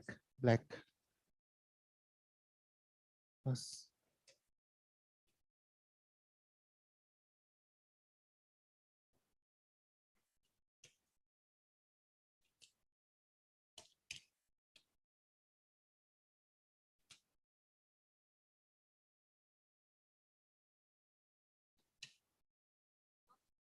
Hmm, hmm,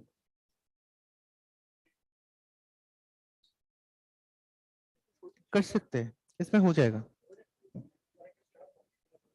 sir. ये strap बांधना है, नहीं ये वो open नहीं करना है, ये अब थोड़ा बैठ जाइए।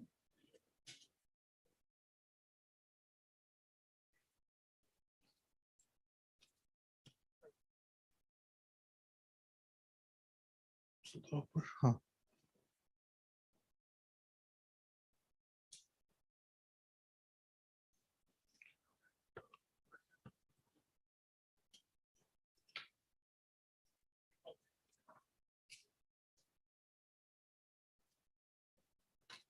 एक सेकंड।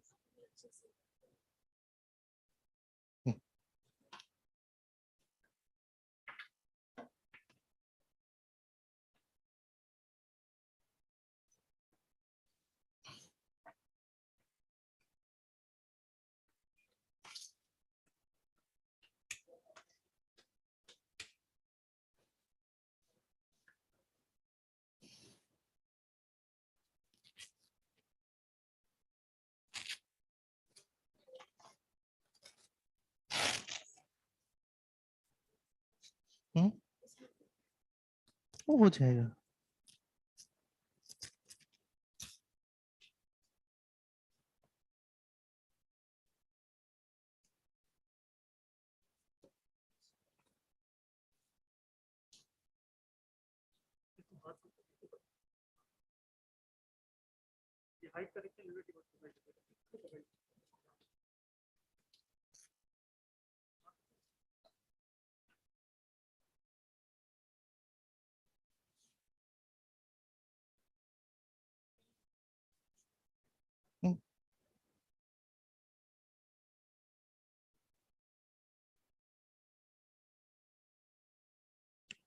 उल्टा हो गया, उल्टा हो गया।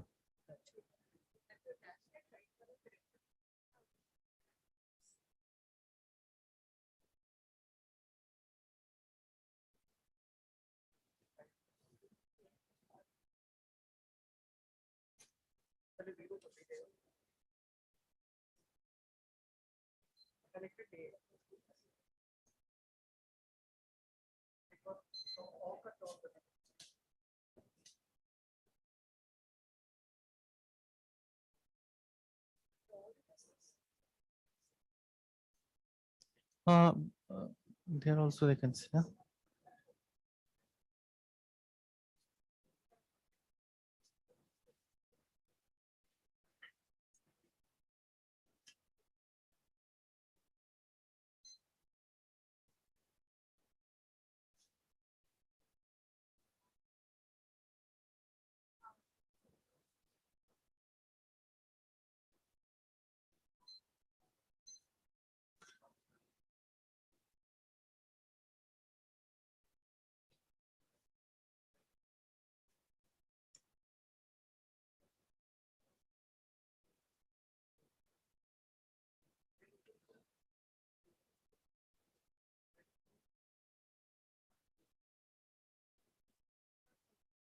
Hmm.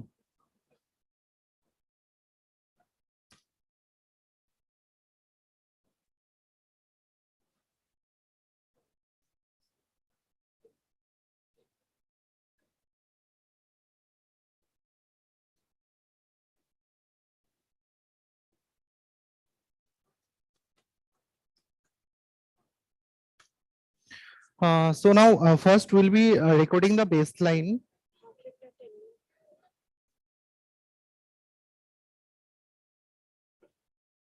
After that, we'll be starting the procedure.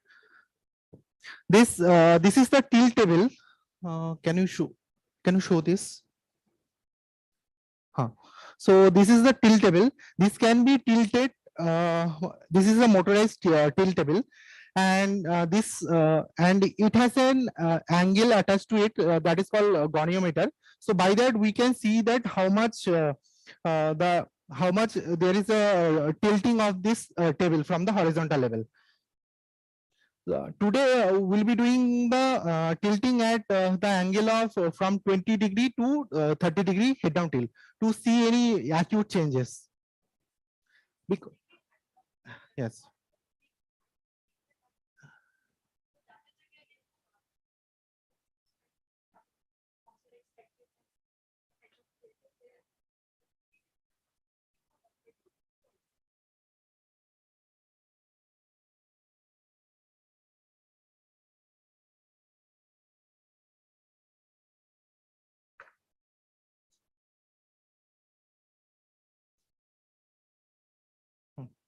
Okay.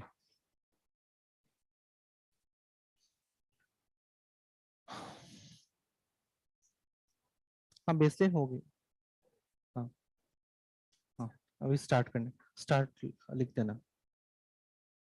Okay, so now we'll be starting and we'll be doing a 20-degree head down tilt.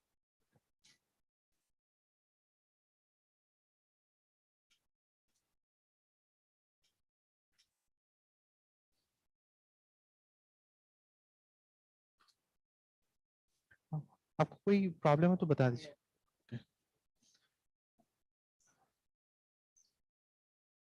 And you can see the changes here. पहले यहाँ पर दिखा दीजिए एक बार. This is a 20-degree head down tilt. Okay. Now here at this point we have started the head down tilt at this point, and after that you can see the changes. So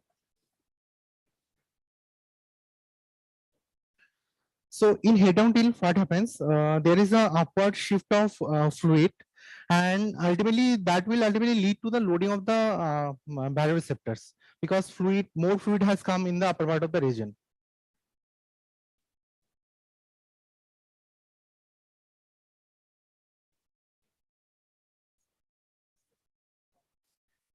Yeah. After some time, I'll tell.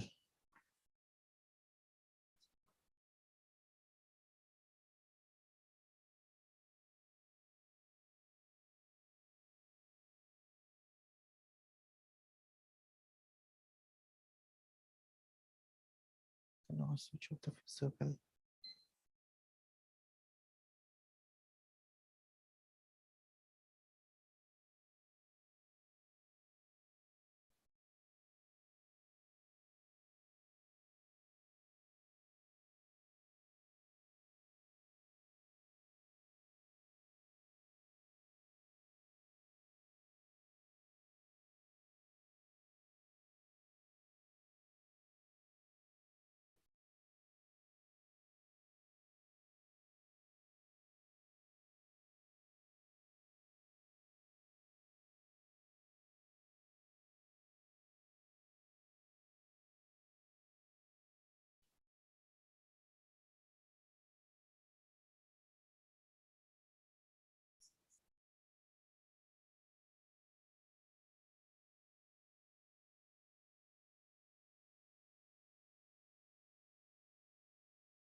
Okay, so here you can see that this is the baseline recording, this one.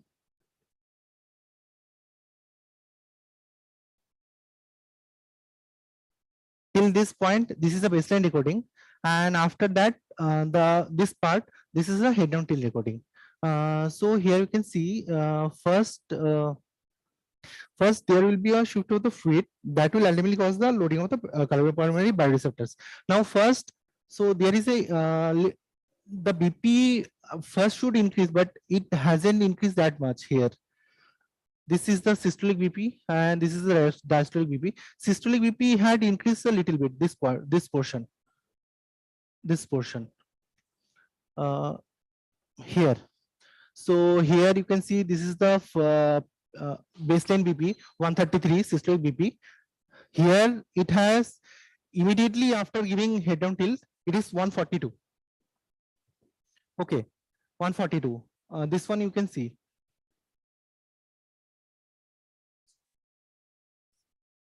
Okay, yeah. So this one, this is 142. But after a certain time, there is a fall in the BP, because ultimately because there is a loading of the baroreceptors, and ultimately that causes decrease in the sympathetic output. This one after certain time. Here you can see that after 1 minute, or 1.5 minutes, it has come to 129 value from the lower from the baseline value of 133. But in case of diastolic pressure, it almost remains same. But after decreasing the sympathetic activity, here you can see that there is a little change in the diastolic BP. Baseline value was around 65. After that, it became around 63. Not much change, but a little change was there after 1 minute. And in case of the heart rate, yeah. So first baseline was around 72. After that, it became 70 immediately, and it almost remains same. Okay. So now we'll be shifting back. Okay, give me this.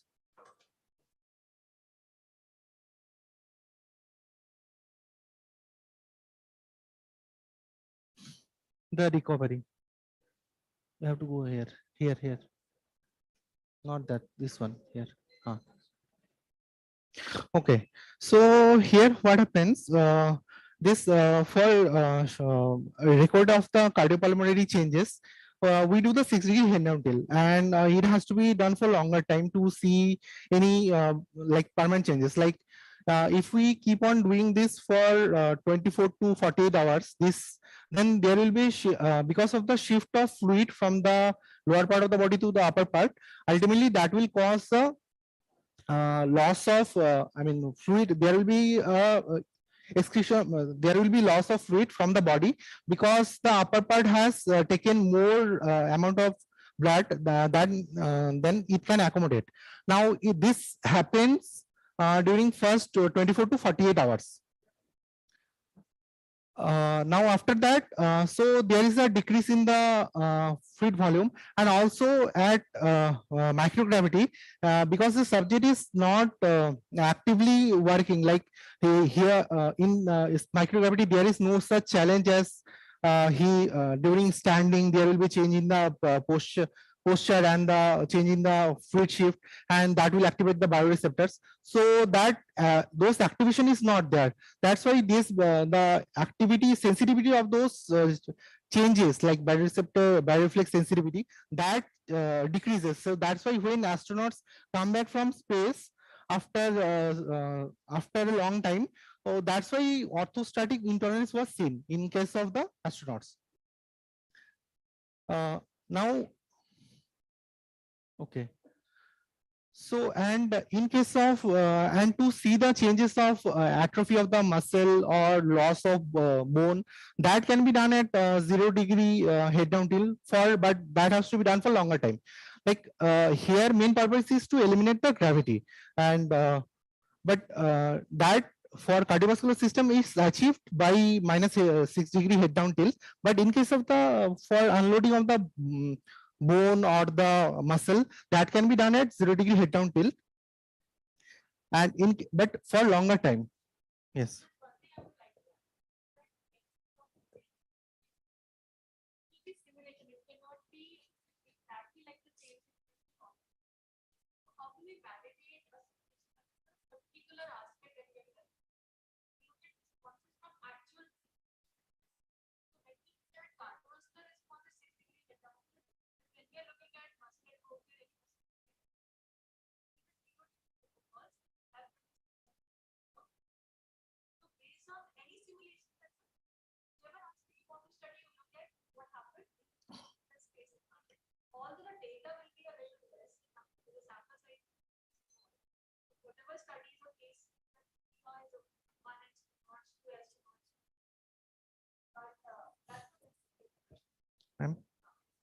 Okay. Here goniometer is there. So with this you can check the angle.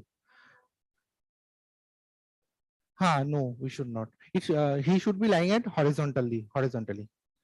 So this same machine we use to do the FT testing of head down, head up tilt.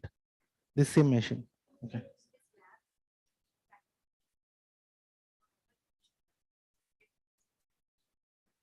This has been done around 10 minutes for the protocols, lab protocols. Around 10 minutes it has been done, and different angles like 15-degree head down tilt, then 30-degree head down tilt.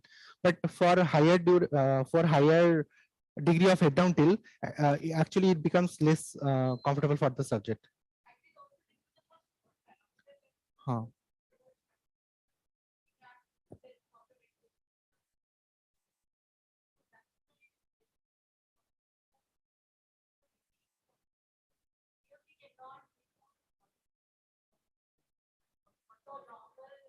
Healthy subjects.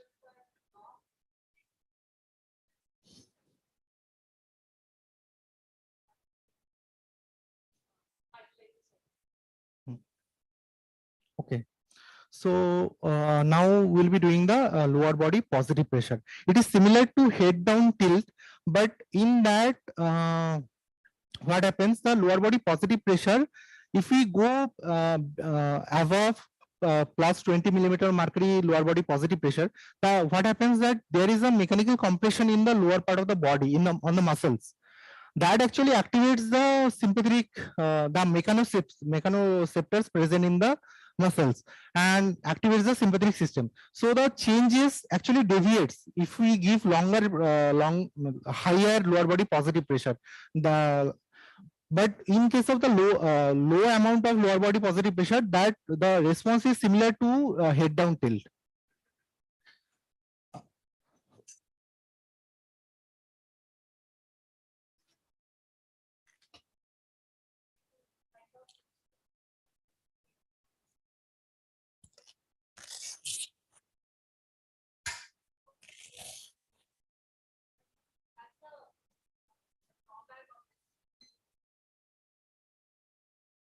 Hmm.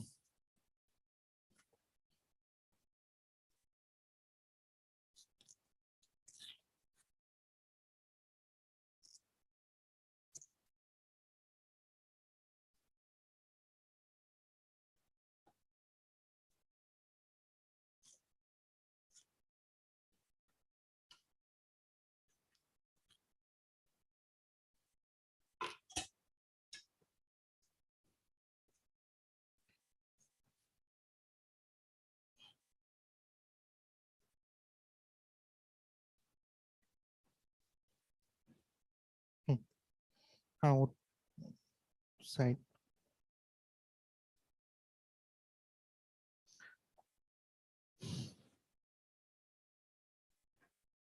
You can show here.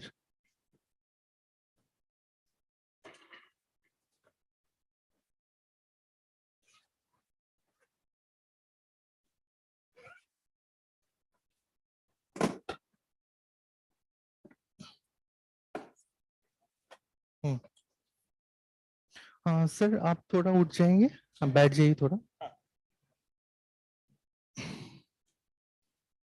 इस side. हाँ. Okay. So this is the lower body positive pressure suit. So here you can see there are 3 compartments.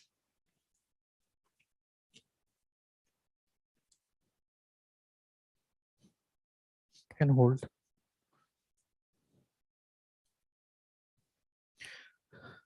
And each of the compartment pressure sensor is attached. Now these 2 will be going into the both the legs, and this one here at the pelvic region. And after that will be inflate this, and the pressure here will be using plus 20 will be pp. Okay, आप इसको have to.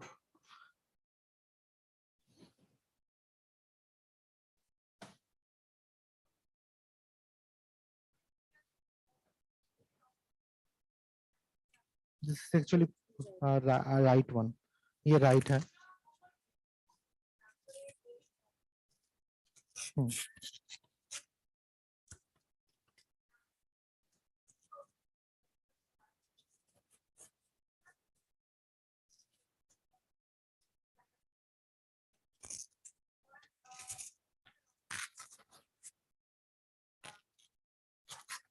हाँ आप इसको पहले left leg this side like this, right, this is right, right here.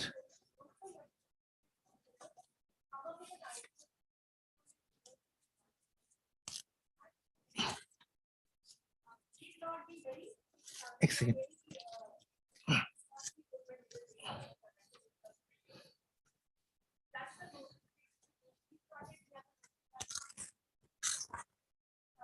Hold.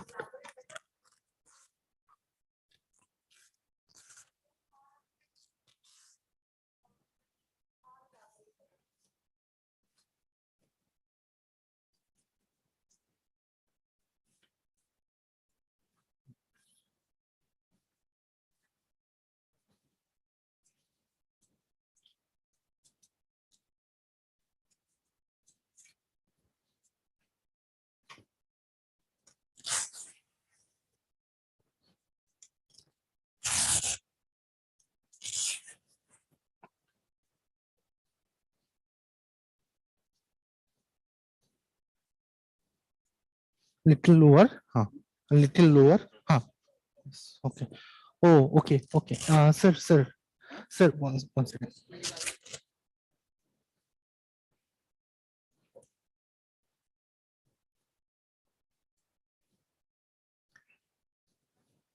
इसको सामने, ठीक है.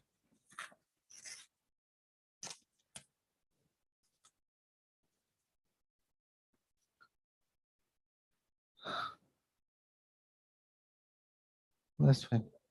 That's fine. Sir, now you can lie down. In that same direction. Restricted, yes.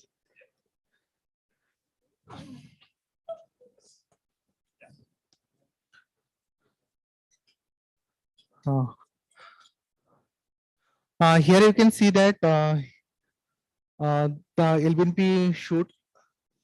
Now we'll be inflating this. Let's go. Let's go.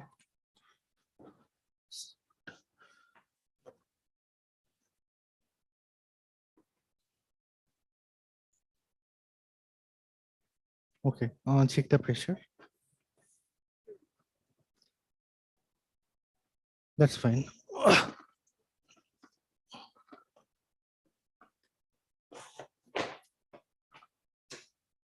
So first we'll be taking a baseline decoding.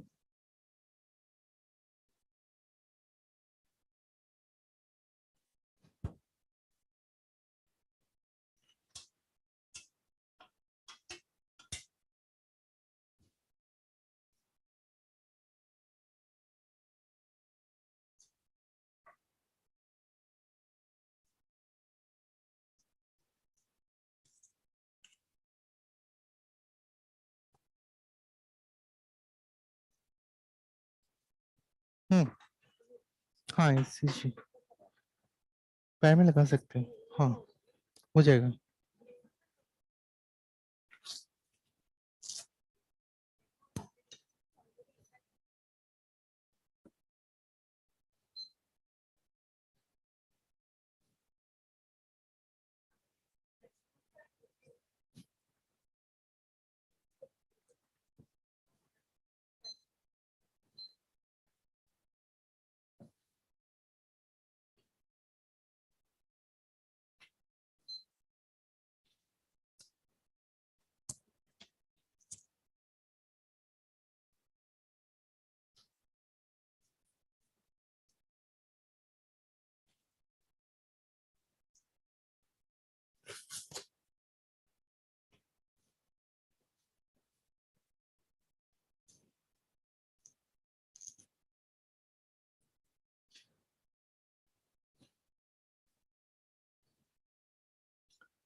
We'll first take 2 minutes baseline recording, then we'll start the pressure.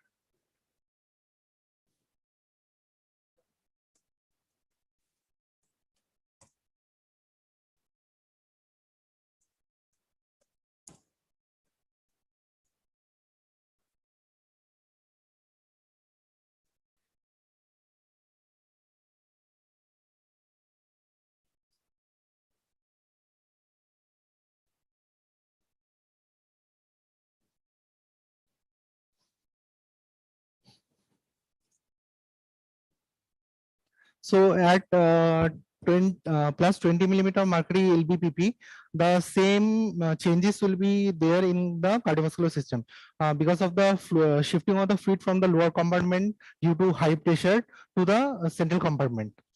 And ultimately that will lead to the loading of the cardiopulmonary bioreceptors. And ultimately over time, there will be decrease in the sympathetic activity.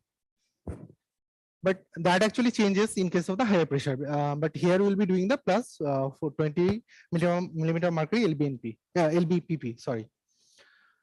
So here this the terminologies we are using minus 20 millimeter mercury LBNP or plus 20 millimeter mercury LBPP. These are the relative values. The absolute value is the we have to subtract or add this minus 10 or minus 20 to the barometric pressure, that is 760 millimeter mercury at sea level.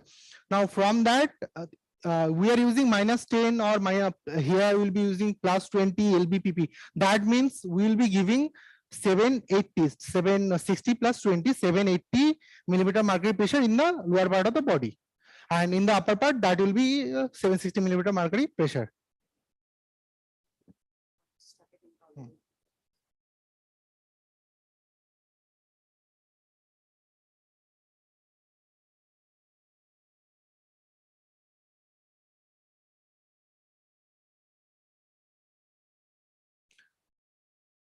So this system can be or can also be used as a counter to the orthostatic intolerance. So in that we know that after standing there is a sudden fall in blood pressure due to shift of the fluid in the lower part, and the bioreceptor doesn't act properly. That's why the return of BP to the baseline, it takes time or it doesn't return.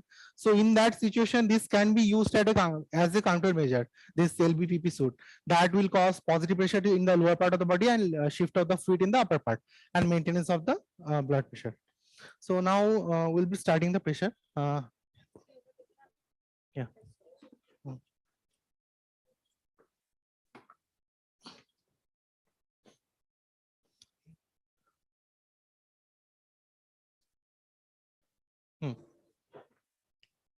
Or again, again,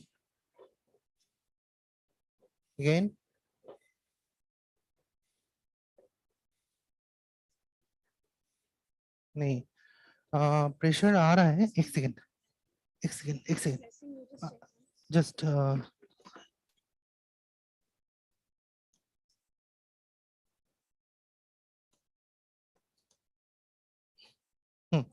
now press.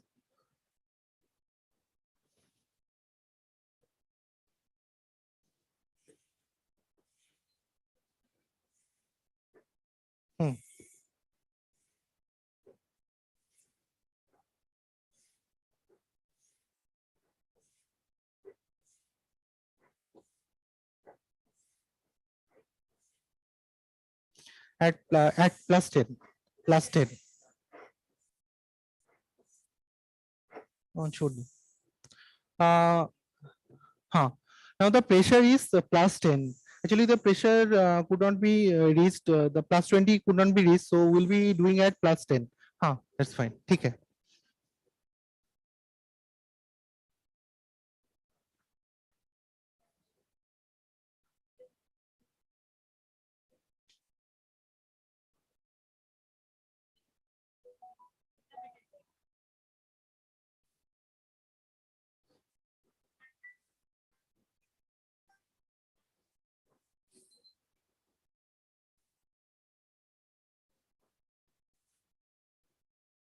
Okay, plus 10. You have to remove that, I think. You have to lock that. Okay. Wait. उसको remove कर दो, मतलब air को जितना है सारे. I have to do this.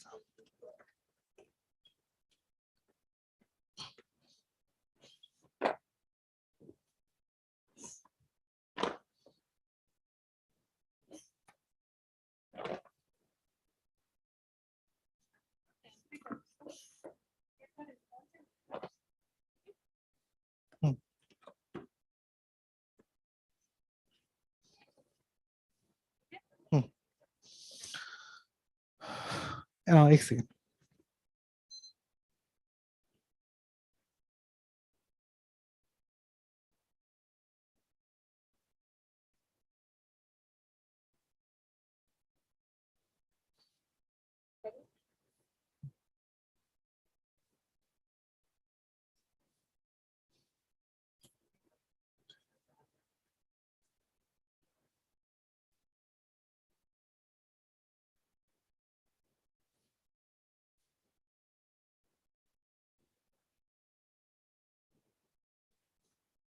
हाँ, start.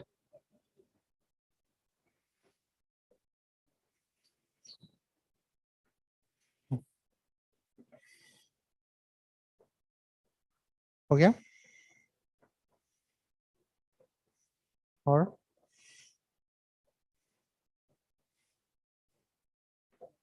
और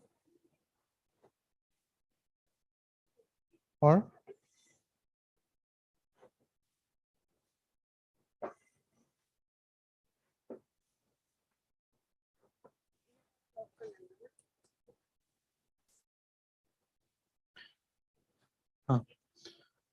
हाँ, here we achieve the plus 20 millimeter mercury lower body positive pressure.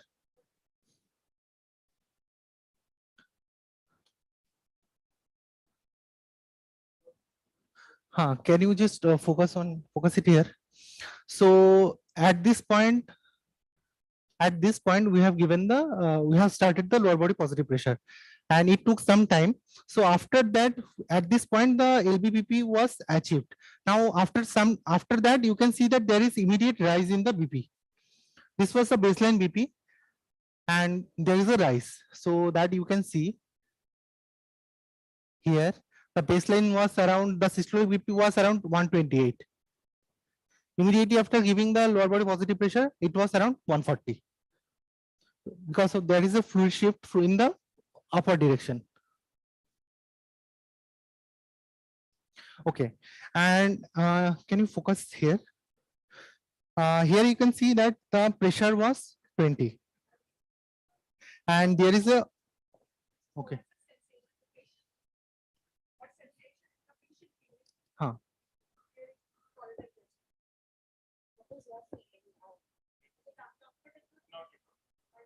Okay.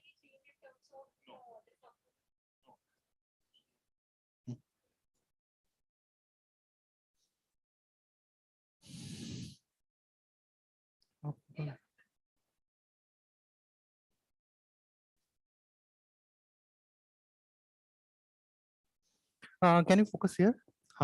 So here you can see that after some time the BP, there is first there was a increase in the BP that ultimately came back to its almost the baseline value, this one, because ultimately because of the loading of the cardiovascular baroreceptors, there will be a decrease in the sympathetic activity. And here it is almost after around 2 minutes, it's almost at the baseline value or below that, this one. Okay, now we can terminate the procedure.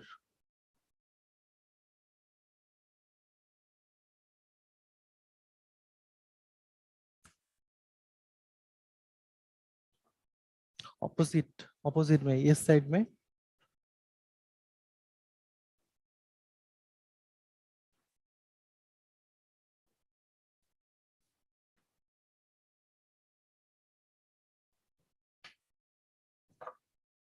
Excellent.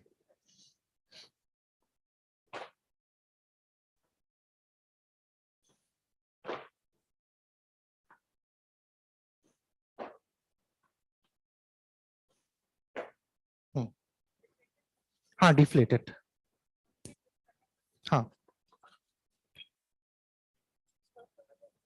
Now we'll take the recovery value and then we'll stop.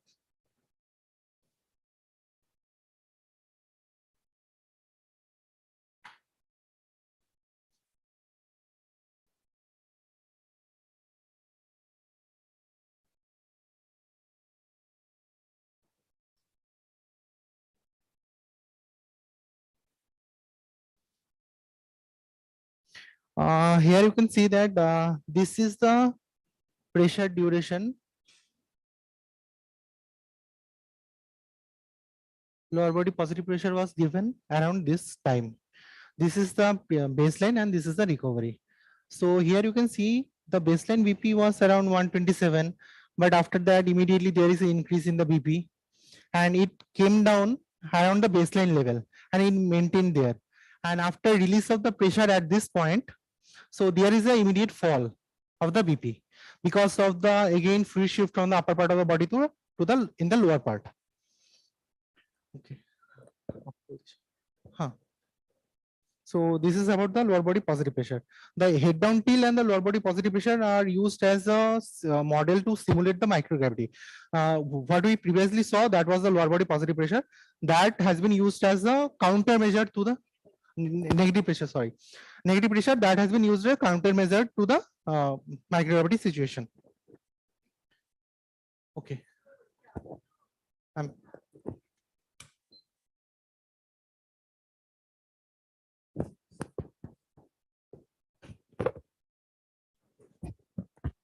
think we can hang the subject first of all and then relieve it.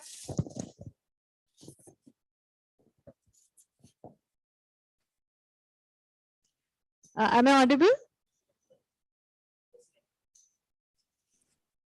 Yes, dear Akanksha, you're audible, please. Thank you. I think first we can relieve the subject so that he can also join the discussion. Yeah. We really thank him. He had really also worked hard.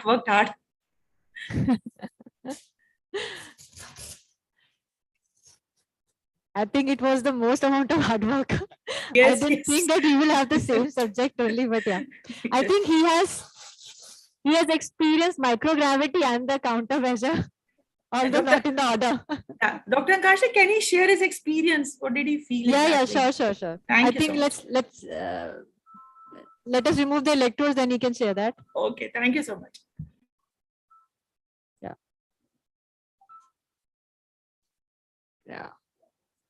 Wait. Slowly. Yeah. All the electrodes are off.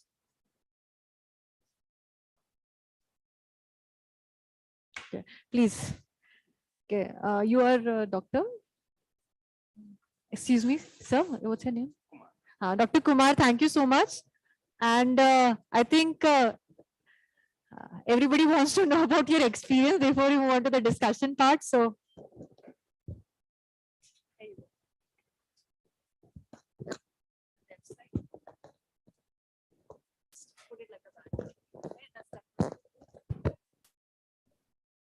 Yeah, First of all, thank you, Dr. Kumar. Thank you so much. Yeah. I feel very lucky to be given an opportunity to be as a subject. So it was a wonderful feeling, wonderful experience. Thanks to everyone, all the facilitators, researchers, doctors, for giving this opportunity. Yeah, started off with the first experimental setup. That was very interesting, especially the negative pressure and experiencing that. That was really a wonderful feeling. As such, I didn't find any big difference, especially at the time of experimentation. But then, yeah, I was very curious and inquisitive to know what is going to happen to me. So I could feel that, there's a lot of the volumetric changes, especially at the time of the pressure being, applied. So I could feel that. So apart from that, there was no other physical discomfort or anything like that. So I didn't feel that. So actually, that is something that we have to take care when we are applying low body positive pressure. Okay. If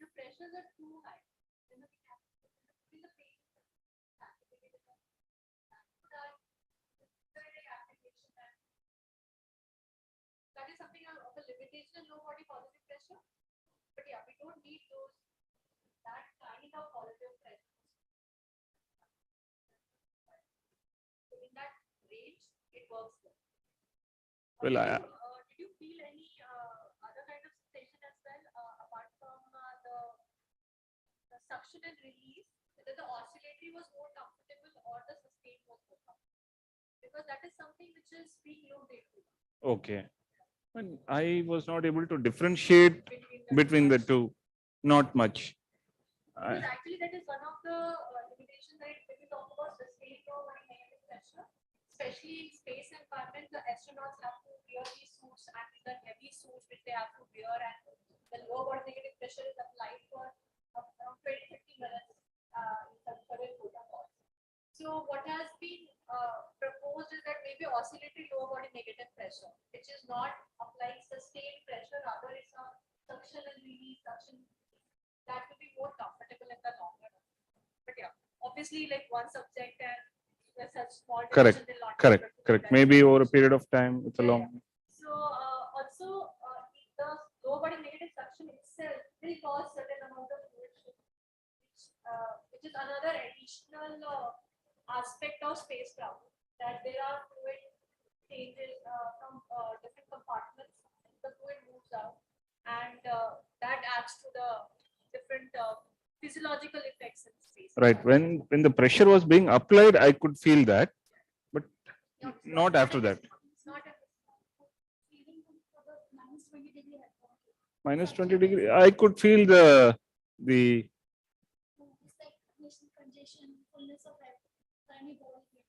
no, nothing. Okay. I couldn't, not really, because I do a lot of yoga, so I didn't have that kind of any feel. Actually, we have had one department itself on Srivastava practice. Okay. How the effects were different. Yeah. So we'll be discussing, we'll be showing you those results in the after. Okay. Yeah, it does matter actually. Huh. That because even the countermeasures work on those principles. Whatever your neural reflexes are there, whether your hormonal reflex profile is there, how much it is being engaged or disengaged. So what that will affect the way you respond. But I was more curious to know what was the outcome. Yeah. Sure. Thank you. The results, first one.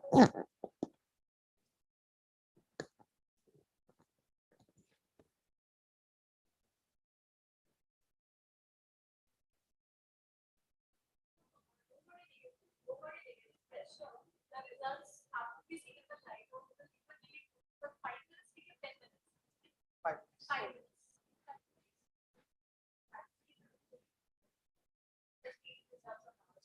Also, the amount of negative pressure that was also practice for 10-20 degree, we do not expect any changes to be there in terms of the blood pressure and the corresponding. However, minus 40 kind of it is seems to be active to around a person standing upright. And more than that has also been seen that very quick response in terms of the neurohormonal changes also start. Obviously, the duration matters. So minus 40 for around 5 to 10 minutes. So what did we see in the last case? Let me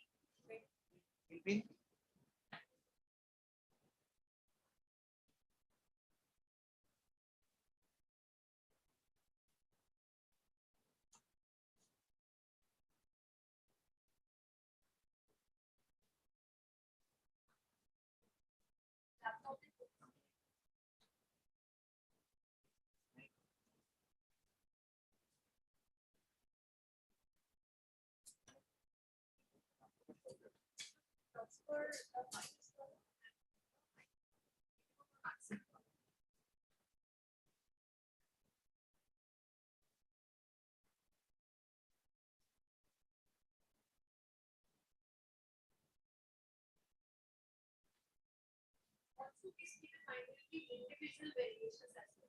There are certain people who are their cases are more robust than others. There will be few people even on a slight negative when you start feeling this. While others, most of the people do fall into this -40 would be like a non-hypertensive.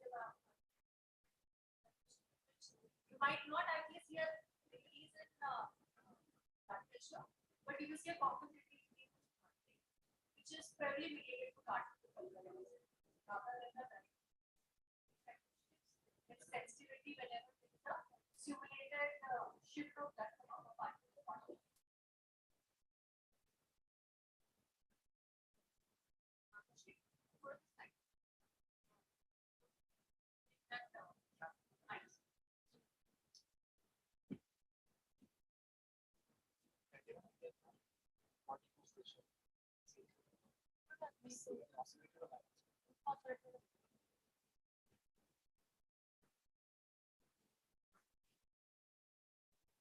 Just tell them what you're showing and just the results. This is in the oscillatory lower body negative pressure at -45 millimeter mercury.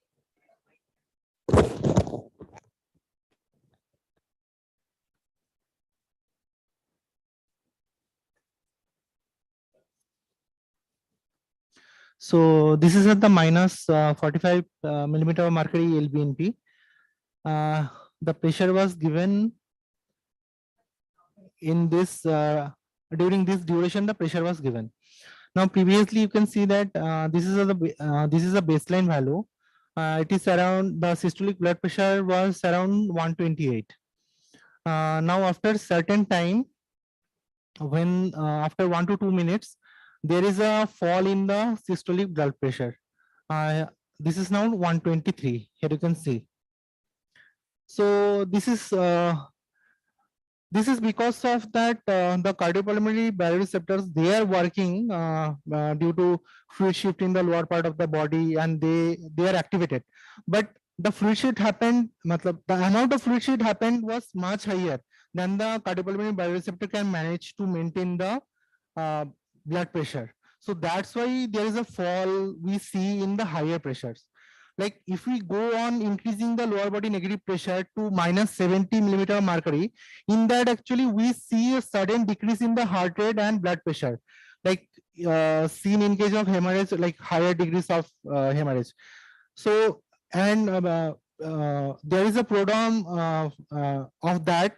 The patient will be complaining of nausea, feeling of nausea, dizziness, and after that there will be a sudden fall in the blood pressure and the heart rate because of so much of volume shift in the lower part of the body. That happens around -70 millimeter mercury, but it varies from person to person. Okay. Now next one is the lower body positive pressure. Here first we'll be talking about the head down tilt.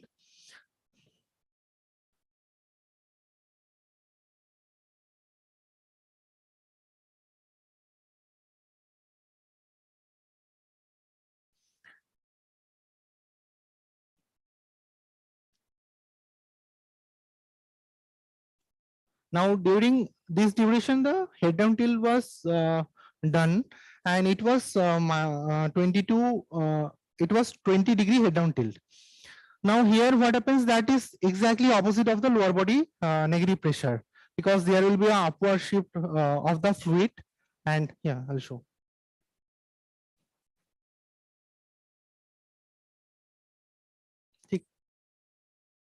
So previously you can see that this is the baseline blood pressure around 130, and after that sir उनको बोलो ऊपर. हाँ, okay, okay.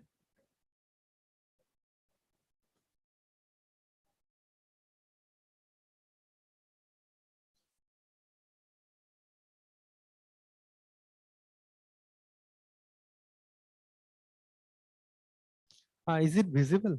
Huh. Okay.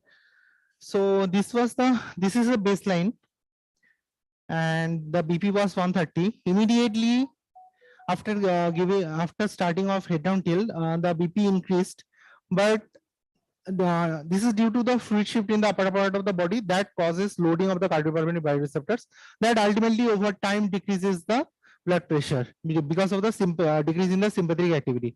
Here you can see that after 2 minutes the BP was 126 and baseline was 130.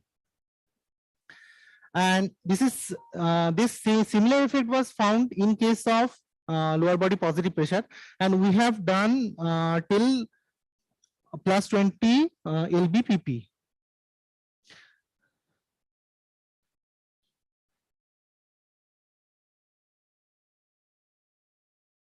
Okay, this one.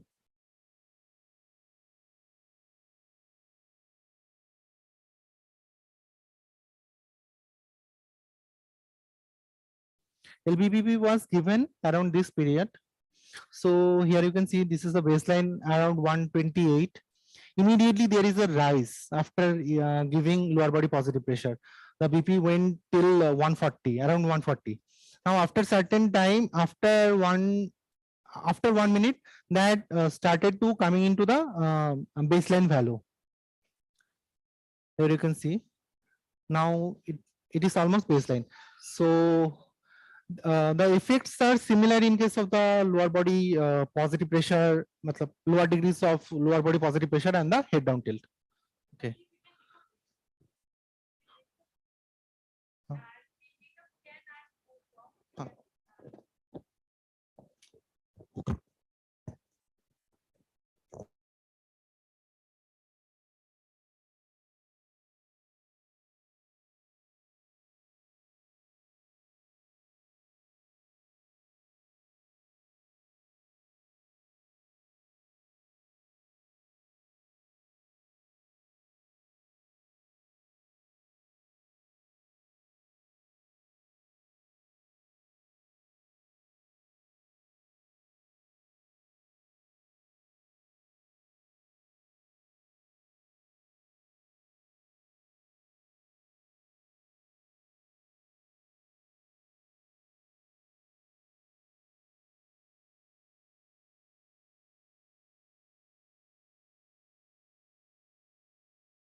Hello, sir. Screen is not visible.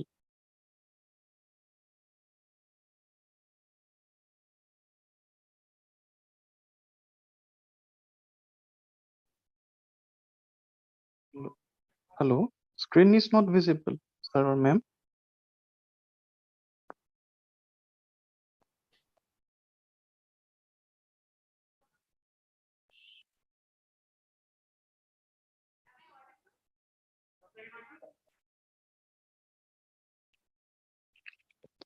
Hello.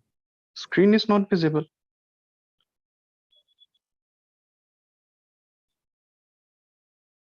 Am I audible? Yes, ma'am, you are audible, but the Yeah, so screen is not Himanshu, visible. yeah, Yes, ma'am. Dr. Himanshu, we have taken a break for lunch. We will Yes, come ma'am. back at 2 o'clock and then we'll restart for Yes, the dry exercise session. Okay, okay, thank you, ma'am. Akanksha. Thank you so All much. right, thank you. Thank you so much, ma'am.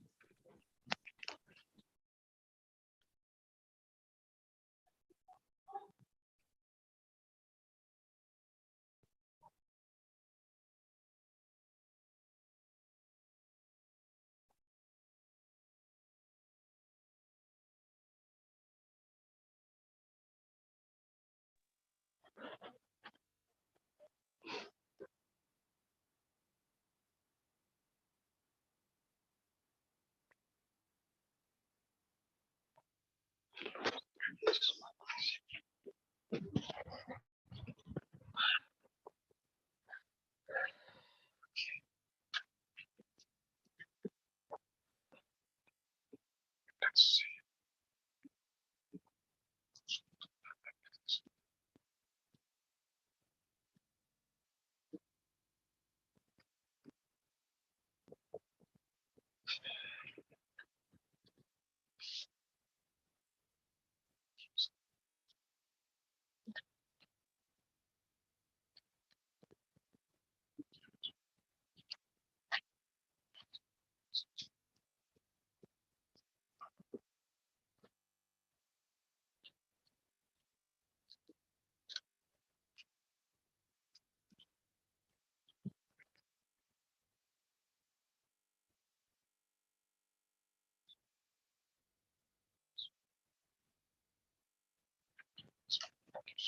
Yes, ma'am. Yes, ma'am.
No,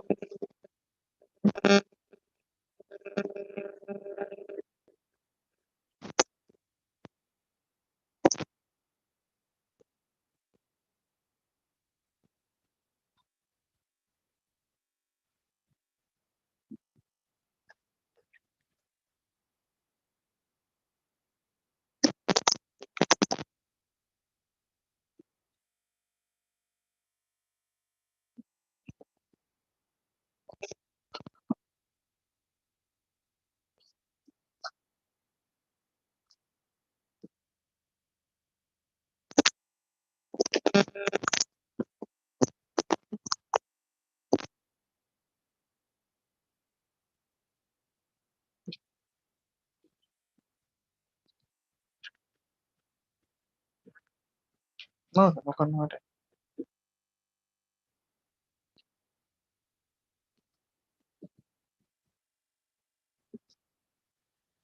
कुछ कर तो नहीं रहा।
Get a chair and sit here only. तुम तो ये के साथ करोगे, मैं I will do it अलग से. Mute this please.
Welcome back, everyone. Good afternoon. Am I audible?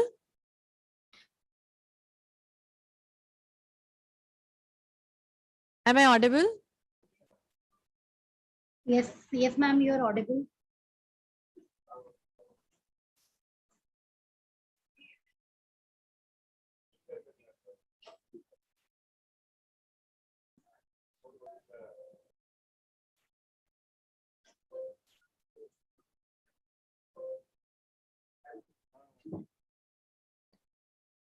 Yeah, good afternoon, everyone. Am I audible? Yes, yes, you're audible. Yeah, please. so we'll be starting the second part of the workshop where we'll be discussing the basic physiology and whatever information we have till now and what we have done in this field. And we want to make this an interactive session. So I request the online audience also to pitch in wherever they want to, and obviously the ones who are present here offline. So whenever we talk about space related challenges, what are challenges can we think of? Anybody? Which systems, which kind of challenge do you think is there?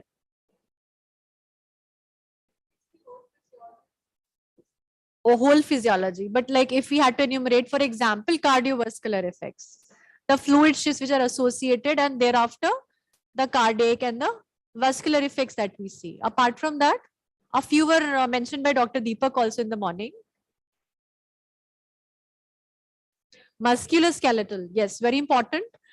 Yeah, so the musculoskeletal challenges, the unloading of the muscles, the unloading of the skeletal system, and thereafter the muscular atrophy as well as the osteoporotic changes that are seen. Apart from that,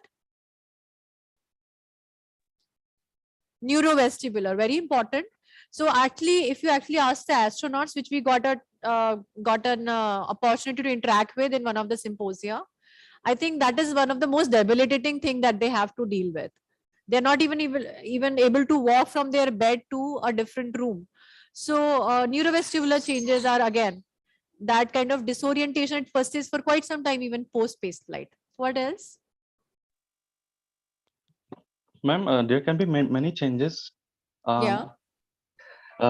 If the G forces, positive, negative G forces that causes the changes, and also the whole human body is changed. Say even the immune function, it is said that the latent virus can be activated, and there is also always the say in case of females, the females if a female of breathing age will menstruate, but it is the gravity that helps to bring down the menstruate blood.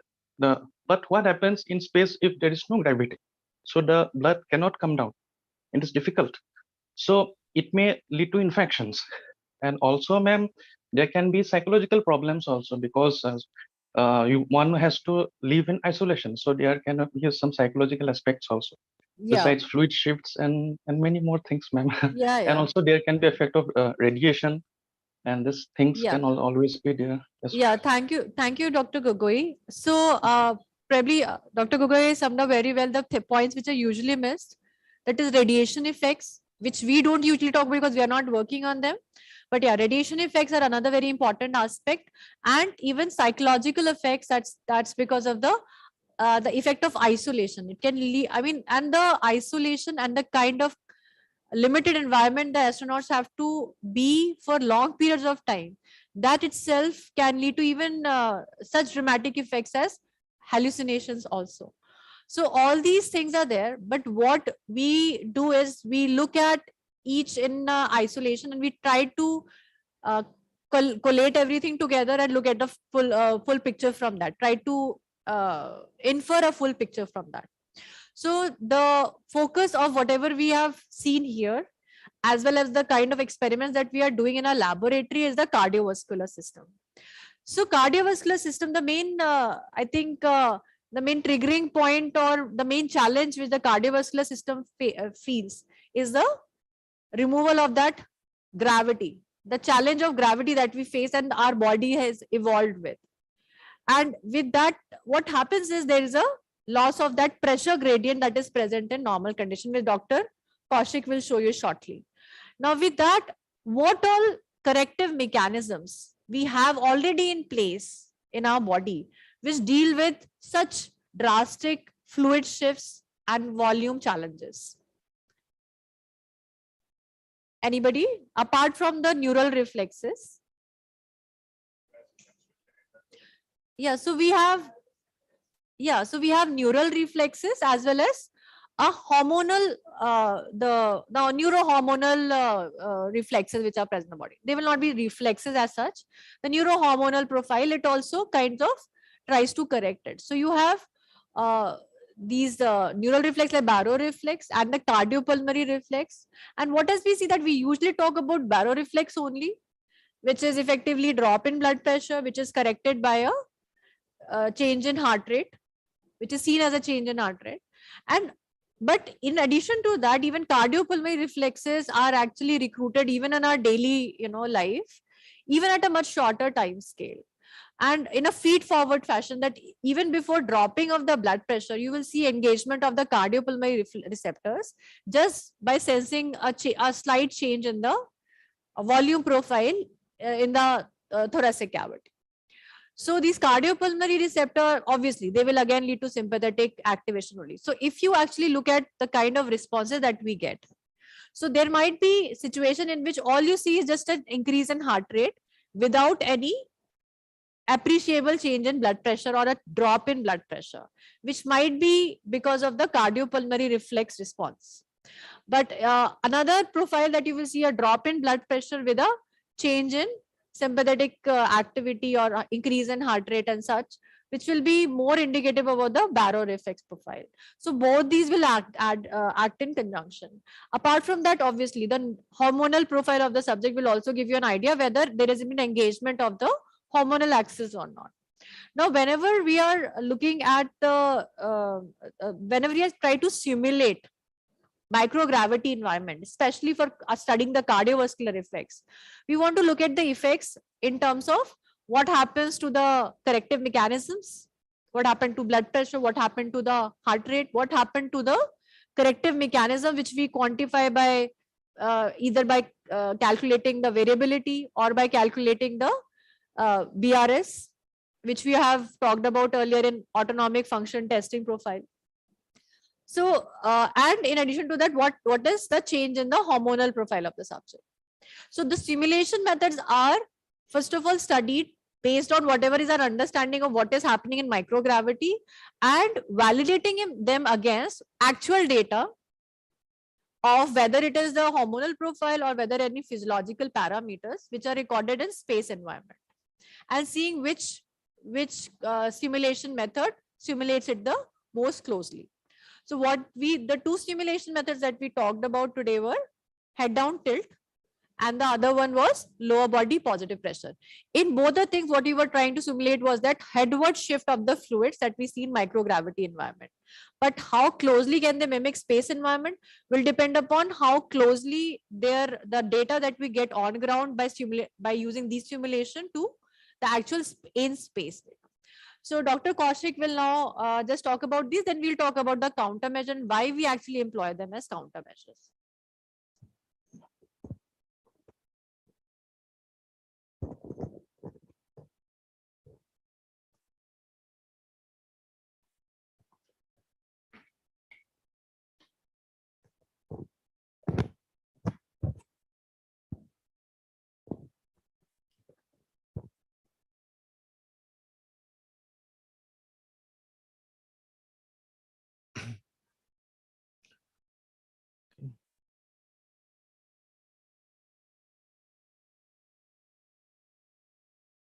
Okay. So first we'll be seeing that what is the microgravity and how it affects. And first we'll be talking about the countermeasure, that is the lower body negative pressure. We have demonstrated that first. Then we'll be talking about the lower body positive pressure and head down tilt.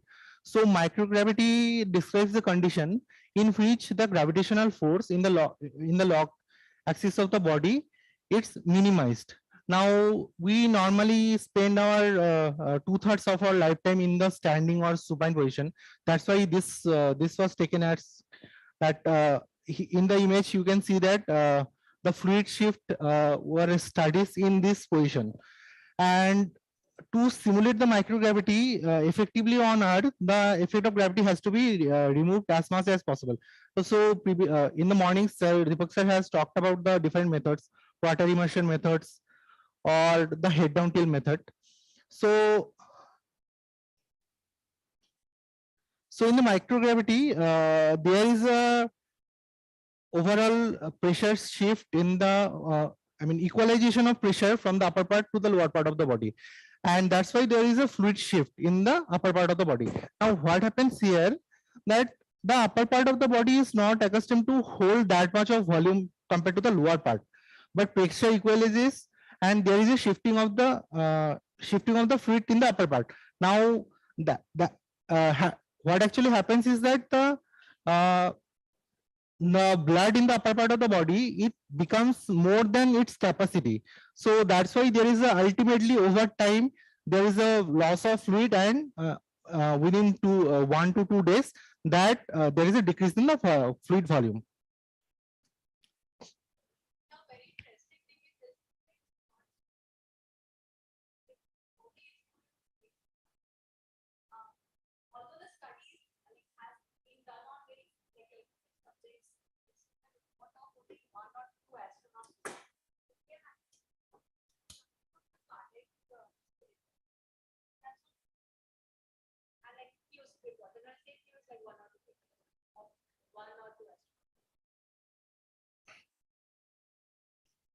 We can first talk about the head down tilt. So this we have seen in the previous session that why the 6-degree head down tilt was taken as model to simulate microgravity for cardiovascular system, because of the change in the heart rate response during standing was midway between -4-degree head down tilt and -8-degree head down tilt. Now what happens that in microgravity there is a headward fluid shift, and that ultimately leads to reduction in the plasma volume that happens within 24 to 48 hours. Now this in right axis, this is the data from the space and also from head down tilt studies. The upper in x-axis, this is the number of days. In y-axis, the reduction in the plasma volume, that is the delta change. Now in the upper one, the bold line, this represents the data from the actual space missions, and the lower one, the dotted line, this represents the data from the head down tilt test.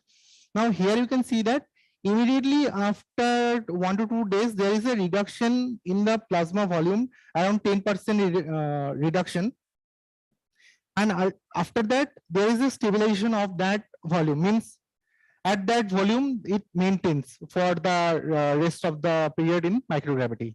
And the data here we can see these are comparable data from the actual space mission and in the microgravity in the head down tilt studies data.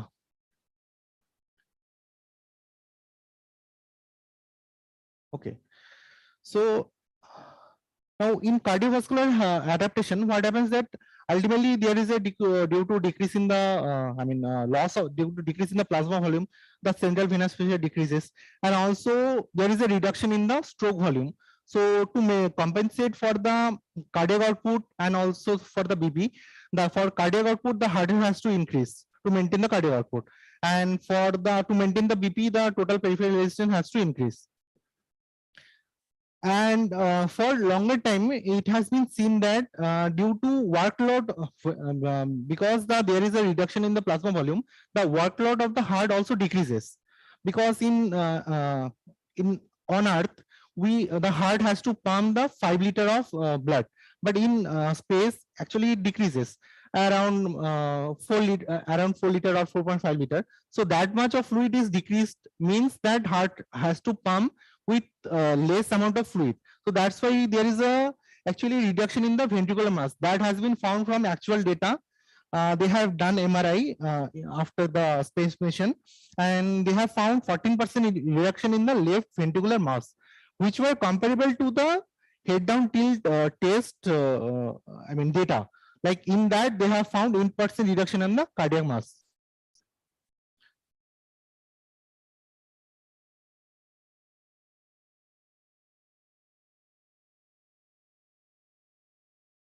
Okay, so this graph was similar to that. Here in the first one, it is 2 days after microgravity, and this is after 11 days. Oh, sorry. This is on the before the microgravity, and this is after 7 days. Now here the data. Yeah, 2 astronauts. Yeah, 2 astronauts. Yes.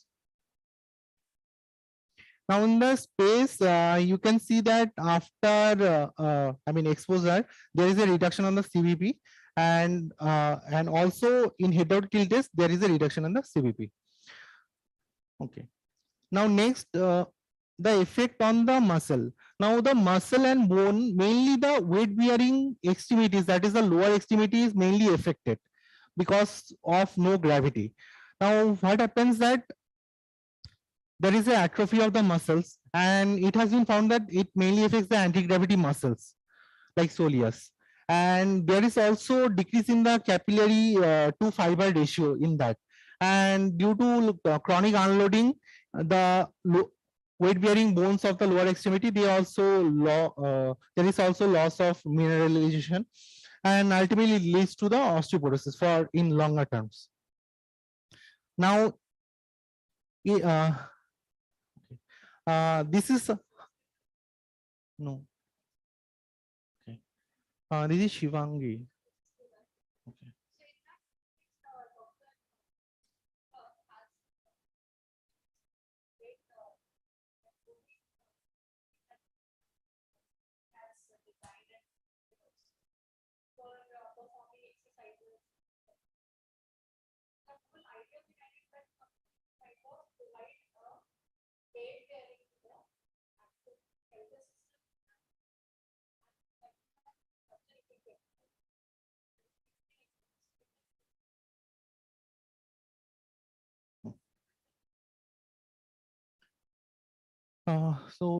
This was a study done on in our lab. Here the aim was to quantify the dynamic cerebral autoregulation during head down tilt in healthy subjects. And they have seen the spontaneous blood pressure fluctuations and the induced blood pressure fluctuations. Now the parameter recorded were cerebral blood flow velocity, B2B BP, thoracic impedance, forearm vascular resistance, ECG, and respiratory rate. The protocol was first baseline of recording of baseline for 5 minutes. Then 6-degree head down tilt was done for 5 minutes. Then recovery of 5 minutes. After that, 6-degree head down tilt with 15 seconds of Valsalva maneuver, and then recovery.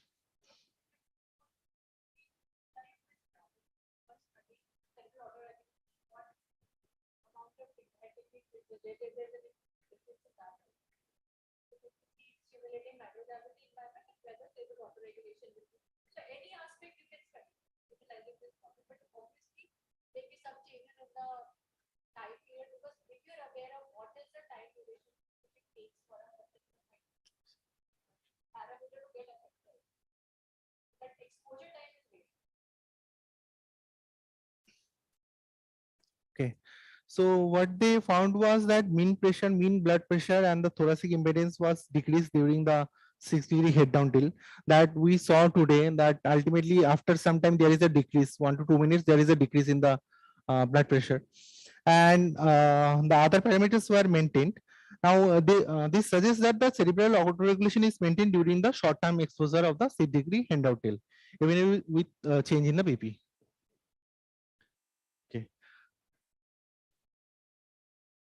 Now next, there is a simulated microgravity models. This will be covered by Dr.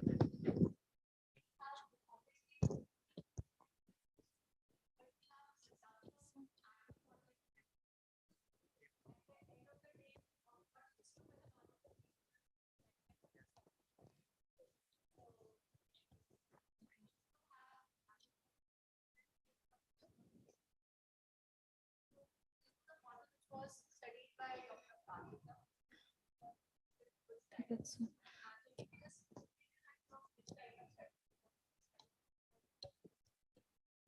So I'll just give a brief idea.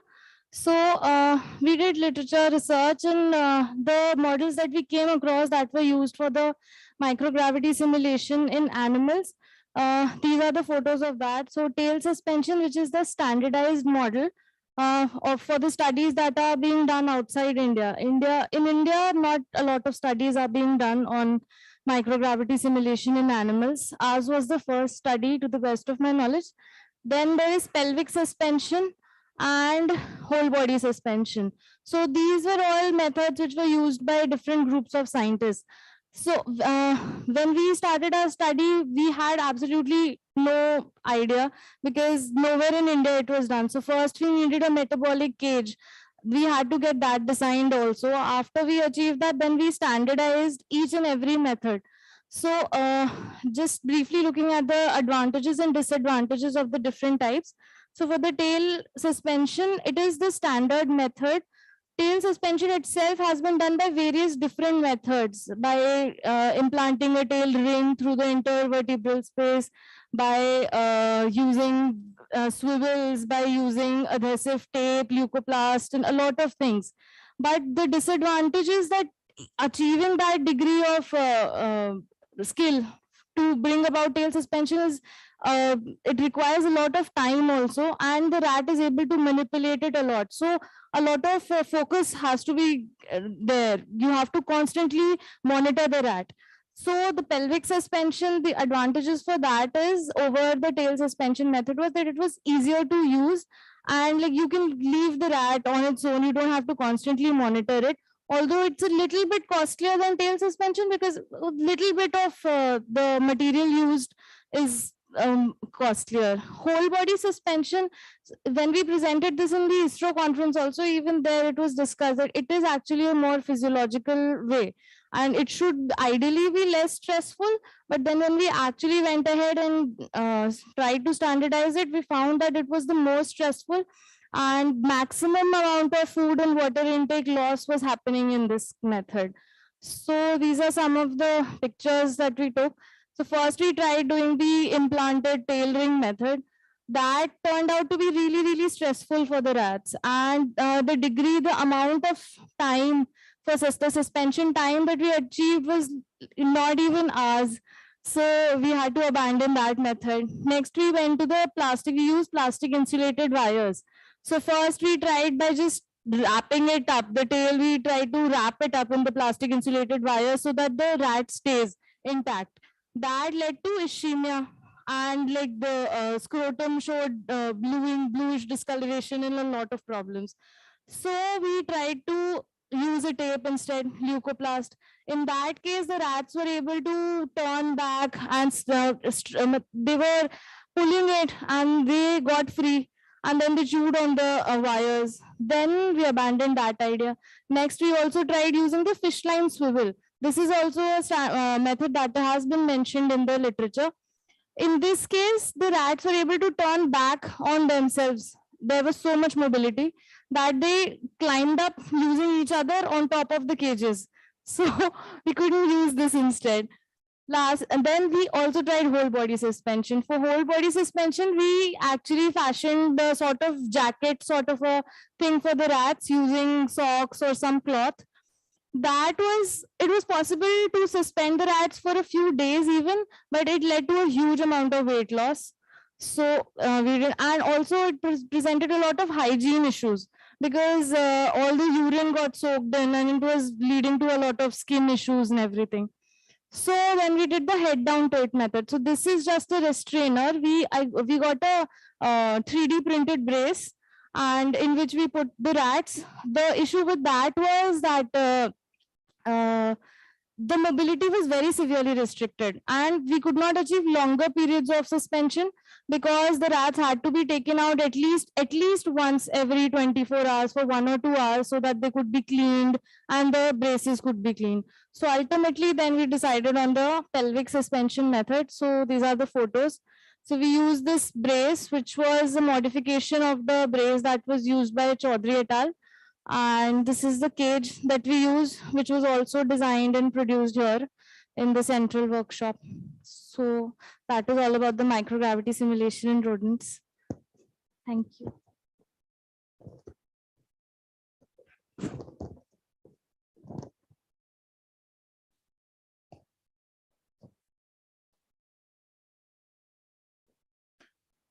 This is the next study here done by Dr. Afshan.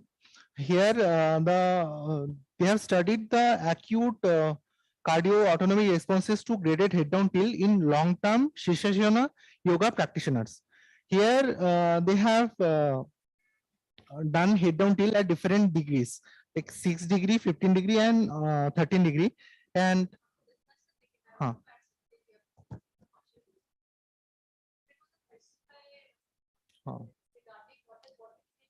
yoga.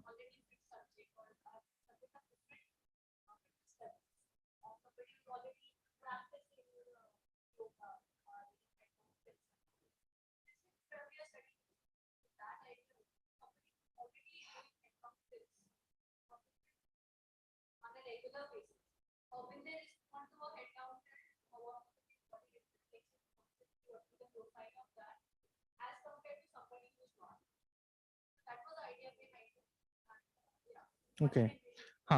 So the study design was 5 minutes supine-raise, then 5 minutes 6 degree head down tilt, then 5 minutes recovery, then 15 degree head down tilt for 5 minutes, then 5 minutes recovery, and then again 30 degree head down tilt for 5 minutes, then recovery. And during this time, continuous BP, heart rate, and middle cerebral artery velocity recordings were done. Now the findings were the Shishashana group had improved modulation of heart rate at 15 degree head down tilt and decreased BP oscillations at 30 degree head down tilt compared to the other groups. And the changes in absolute middle cerebral artery velocity were non-significant, but the changes in the delta diastolic and mean middle cerebral artery velocities was higher at 30 degree head down tilt, indicating an efficient auto-regulatory mechanisms. Now, here you can see that the as ma'am has told that the effect of 15 degree head down tilt were better tolerated by the groups who were fit, like Shishashana yoga groups. Okay. So next, the lower body positive pressure. So this is similar to the head down tilt, mainly in the lower pressure range, and it causes loading of the cardiopulmonary bioreceptors and ultimately leads to the decrease in sympathetic activity. Now, as we have previously mentioned, that increase in the pressure more than 20 millimeter mercury LBPP, that is at plus 30 or plus 40. So there will be sympathetic stimulation will also be there due to stimulation intramuscular mechanoreflexes. Those will be activated due to the increased pressure in the LBPP. Now in our lab, the by using LBPP. One study was done by Dr. Shivangi, and this was to study the effect of graded lower body positive pressure on the dynamic cerebral autoregulation. So she was doing this. She was seeing the effect on dynamic cerebral autoregulation by using head down tilt, also by using the lower body positive pressure. So here the parameters were same. First 5 minutes baseline recording, then graded LBPP for 5 minutes at plus 10 millimeter mercury, and then recovery. And this was repeated for plus 20, plus 30, and plus 40 LBPP. And the finding was that the blood pressure and forearm vascular resistance increased during the application of LBPP of plus 40 millimeter mercury. Like here we can see that BP ultimately increased in the higher pressure. So that might be due to that effect of the sympathetic stimulation, like what happens by increase in the pressure in the lower limb in the muscles. And the dynamic cerebral autoregulation parameters, that is the coherence increased and the gain decreased at LBPP of 40 millimeter mercury. And so it suggests that the application of lower body positive pressure at 40 millimeter mercury leads to the sympathetic activation, like due to might be due to that activation from the muscles, and improvement of the dynamic cerebral autoregulation in human subjects.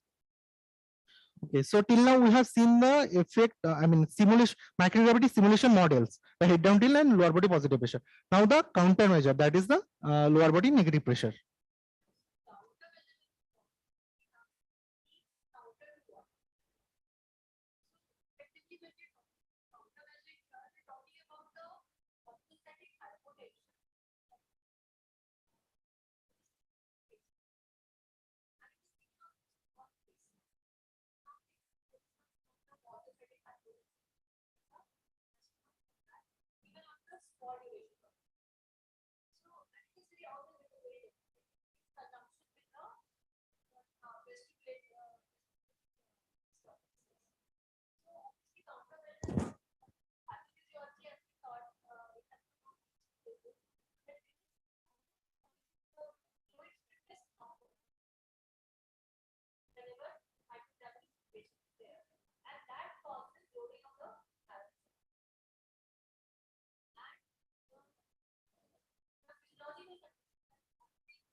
Cardiovascular hypertension. Okay, so as we know that lower body negative pressure is a technique that redistributes blood from the upper part of the body to lower part of the body. Now here, these images you can see that this is the LBNP chamber. This is a side view. The seal has to be perfect. Otherwise, the suction, the pressure, negative pressure won't be much higher. If there is a leak, the pressure we want to achieve, we won't be that won't be achievable. Now, after that, the suction was given. Now, what happens that the LBNP causes the venous pooling, venous blood pooling, and which leads to ultimately decrease in the venous return and decrease stroke volume, cardiac output, and ultimately decrease arterial pressure, which was sensed by the stretch arterial bioreceptors. Now, there is a two things. The venous return decreases, that will ultimately that stimulates the cardiopulmonary bioreceptors, and decreased arterial pressure will lead to the unloading of the arterial bioreceptors. Both these two will cause sympathetic activation and vagal withdrawal. Those will ultimately lead to the increase in the peripheral vascular resistance, increased heart rate, and increase in the stroke volume, which will ultimately lead to maintenance of the, which will ultimately maintain the mean arterial pressure. Now here what happens, these are the two sides, means in one part we are removing the blood from the center part of the system, and now this system, this is the physiological responses. So this reflexes are getting activated, the bioreceptors, and they will try to maintain the blood pressure. Now it has a limit, means if we remove too much of blood, it won't be able to maintain the blood pressure. So that's why we are seeing the effect on minus 30 millimeter mercury if we give it for longer time, or minus 40, minus 50. That's why we are seeing the decrease in the blood pressure. And if we give minus 70 millimeter mercury LBNP, that in that case the blood loss, blood redistribution from the upper part to the lower part is too much, that there is a sudden fall of the blood pressure and heart rate both at minus 70 millimeter mercury, but in most of the subjects, but it varies. Okay, so the LBNP can be used as a tool to induce orthostatic stress, or for to study the responses of hemorrhages, the different grade of hemorrhages, the what are the responses we see, that can be studied. And now the main,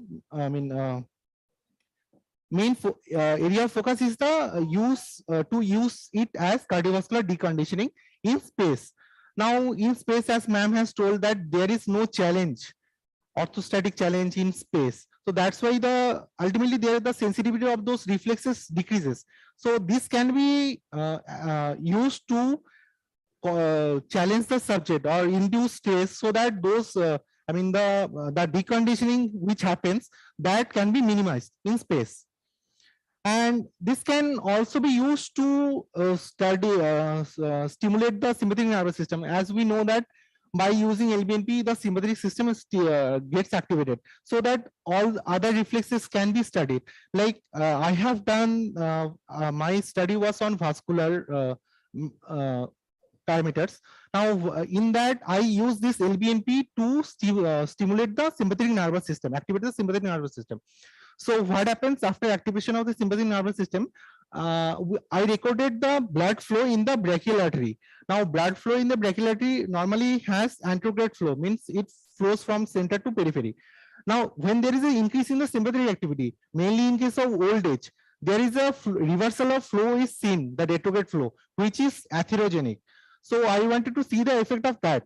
So that's why I use this as model to stimulate, activate the sympathetic system, and how much retrograde flow is seen. Okay.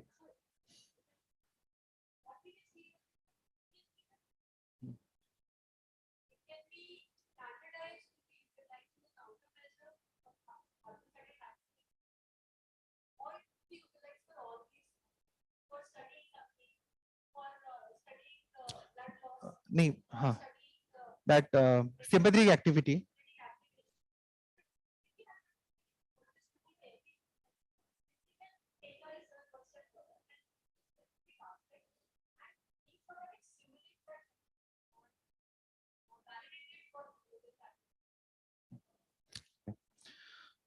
Next, this can be studied, this can be used as tool for resistance training.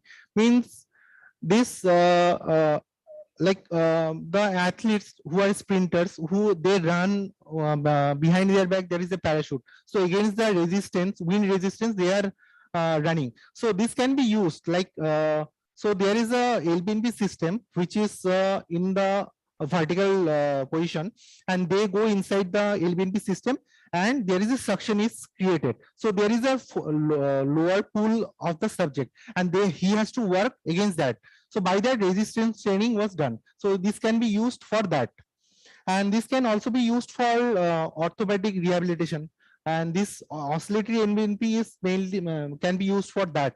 I mean, it helps in it accelerates the rehabilitation procedure. And the lower body, the negative pressure system can be used to produce dye operating fields.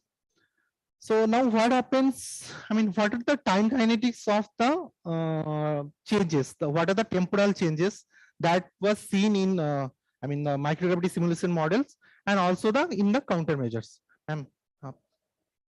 Yeah,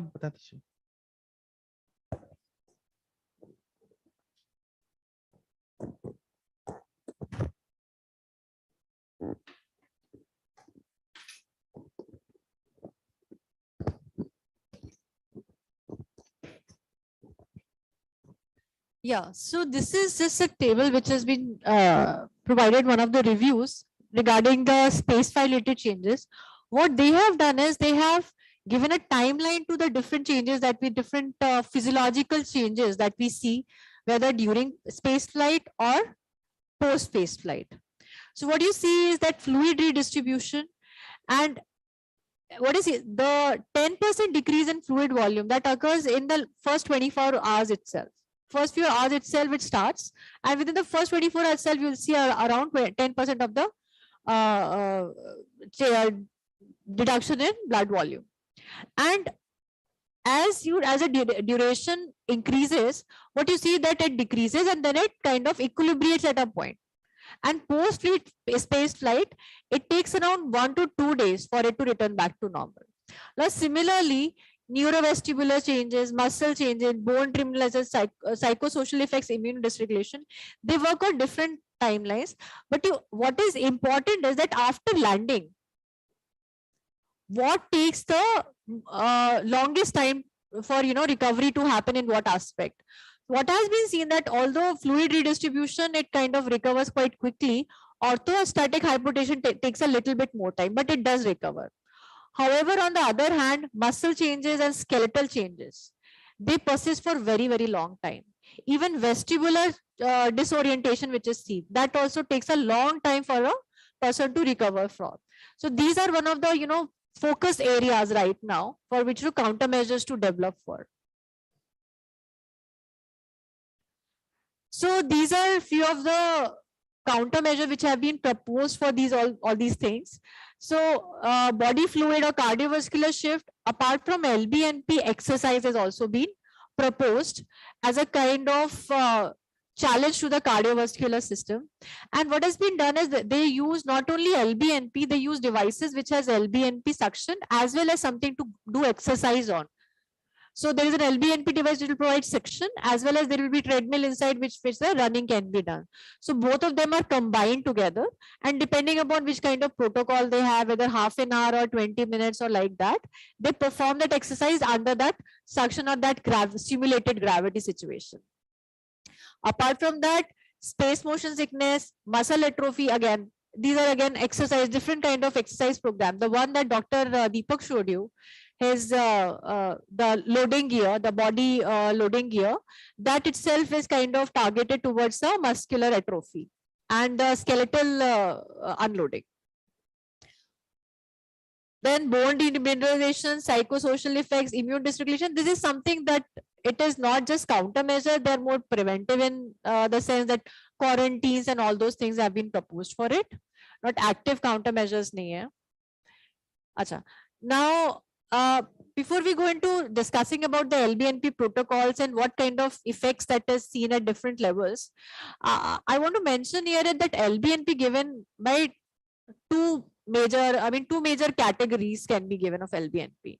You can either give LBNP just by itself, or you can give in conjunction with something else. That you can give it with tilt, you can give it with exercise, like that, depending upon what you want to exaggerate. Apart from that, you can give LBNP also as a sustained lower body negative pressure for a particular duration, or you can give it in an oscillatory way. So there will be oscillations which will include periods of suction and then release, suction and then release. The equipment that we have, it is majorly towards targeted towards oscillatory lower body negative pressure. But we kind of modify the protocols to kind of give it for sustained periods as well. So the most of the protocols, most of the studies which have been done have been targeted towards sustained lower body negative pressure, and the protocols which are directed towards that, and studying that, the results of that.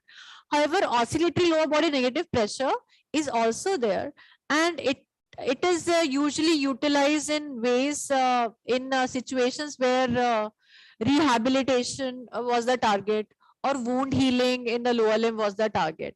So it was proposed that probably oscillatory lower body negative pressure, which does not give sustained pressure for long duration, might be an alternate to sustained lower body negative pressure.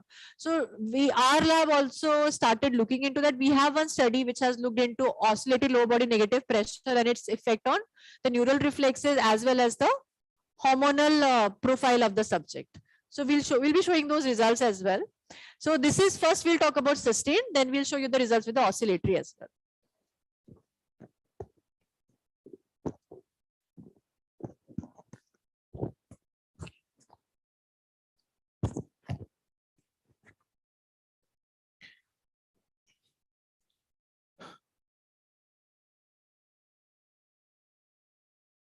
Okay, so the lower body negative pressure can be used in different protocols from higher pressure to lower pressure, and also for shorter duration or longer duration. So it has been seen that if we use -10 millimeter mercury LBNP, that causes that mainly unloads the cardiopulmonary baroreceptors. Those are volume receptors, volume sensors. There is a activation of the arterial baroreceptor, but that is minimal compared to the cardiopulmonary baroreceptors. There is also decrease in the CVP by 3 millimeter mercury, but no change in the mean arterial pressure or pulse pressure or heart rate, as we have seen today. That we didn't see the -10 millimeter mercury, but in starting of that -30 millimeter mercury, it didn't change much, but it changed later. For if we use the -20 millimeter mercury LBNP for 5 minutes, so there is approximately 500 ml fluid displacement from central to the peripheral muscular compartments, and which ultimately leads to over time the activation of the sympathetic system. And if you use the -40 millimeter mercury LBNP for 5 minutes, that causes more fluid displacement from around 600 milliliter from central to peripheral vascular compartments, and there is an increase in the systemic resistance due to activation of the sympathetic system. For sure.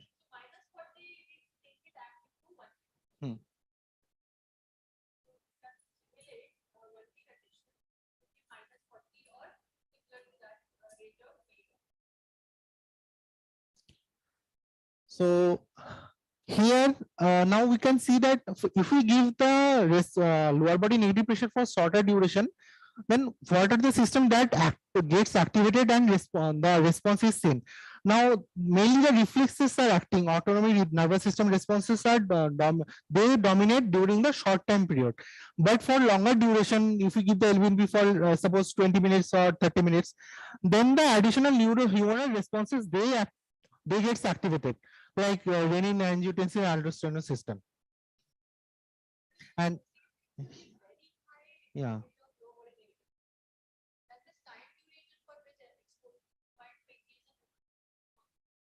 that decreases.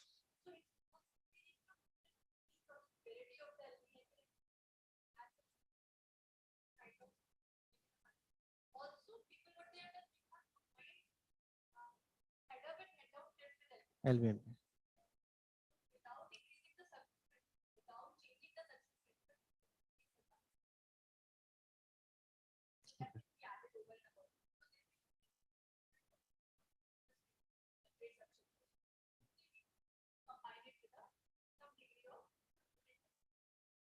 Okay, so the release of this LBNP pressure is followed by a return of the blood from the lower part to the thorax and overshoot of arterial pressure and bradycardia. That's we have seen today. So I'll just show you that slide. So this was a previous recording. LBNP was started here, this was the pressure transducer used. So here you can see decrease in the pressure. So this for this duration, LBNP was given minus 40 millimeter mercury LBNP.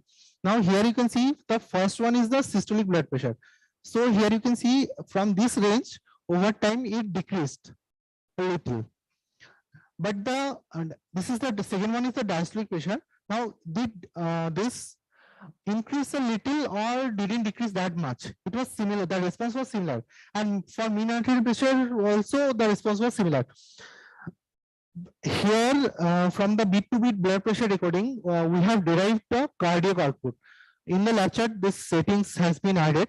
So here you can see that the cardiac output response, the cardiac output decreases. So in the previous slide, we have seen that after application of the LVNP, there is a decrease in the venous return and ultimately reduction of the cardiac output. That you can see. This is the baseline cardiac output, and there is a decrease in the cardiac output during that LVNP period. Now, previously we just saw that after removal of after stoppage of the LBNP, there is a return of the blood from the lower part to the thorax and overshooting of the blood pressure. So that you can see there is an increase from the previous level. And there is also bradycardia. Now here last one is the heart rate response. This one is the heart rate response. This one is the at the baseline. Now here you can see that heart rate, there is an increase in the heart rate due to Vacus withdrawal. And when we remove the LBNP, stop the NBNP, there is a decrease in the heart rate, bradycardia. Now this recording is from my thesis. I have there you can see the first one is the response of systolic blood pressure. So this one has baseline. What I found there is a significant reduction of the systolic blood pressure only at higher pressures at 30, minus 30 and minus 40. This one, but no significant change was seen in 10 and 20. Means that a significant reduction in the preload in the higher pressures. And but in case of diastolic blood pressure, we found that no much change was seen in higher pressures, but in case of the lower pressure 10 and 20, there is an increase in the diastolic pressure. That might be due to activation of the sympathetic system, which increases the peripheral resistance. And for mean arterial pressure, we found only increase in the when we gave minus 20 millimeter mercury pressure. And for heart rate also, there is a significant increase in the heart rate at minus 30 and minus 40 millimeter mercury LBNP. Okay, so here this is a compilation of different data, and it has been taken from a review paper. So here you can see the upper one is the percentage of response, means this is the 100% control, means this is the normal value. And below one is the percentage of control, means how much percentage is decreasing from that and how much percentage is increasing from that. And in the x-axis, this is at rest, then minus 10, minus 20, 30 and 40 LBNP. Now here you can see that the cardiac stroke volume and cardiac output both decreases mainly during the minus 30 and minus 40 millimeter mercury LBNP due to significant reduction in the preload. Now to compensate that, there is an increase in the heart rate, mainly in the minus 30 and minus 40. And for blood pressure also, there is a significant reduction because because of too much of removal of the blood from the central compartment to the lower compartment. So the BP cannot be maintained properly. So that's why there is a decrease in the mean arterial pressure. And because of the sympathetic activation, so here you can see there is an increase in the systemic resistance. And the below one is the volume changes. This is the normal value. Here you can see that there is a decrease in the volume in the decrease in the central venous pressure, and also splenic volume, forearm blood flow, and left ventricular endostolic volume. Now this all decreases because these are in the upper part of the body, and from that the blood is shifting to the lower part of the body. That's why the lower part of the body, that is the leg volume, that only increased, and all other volume decreased in the higher LBNP pressures. And now, ma'am.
Okay. Now this study was done by Dr. Shivangi again on the. Hello. Am I audible? Hello. Yes, yes. Now audible. Okay.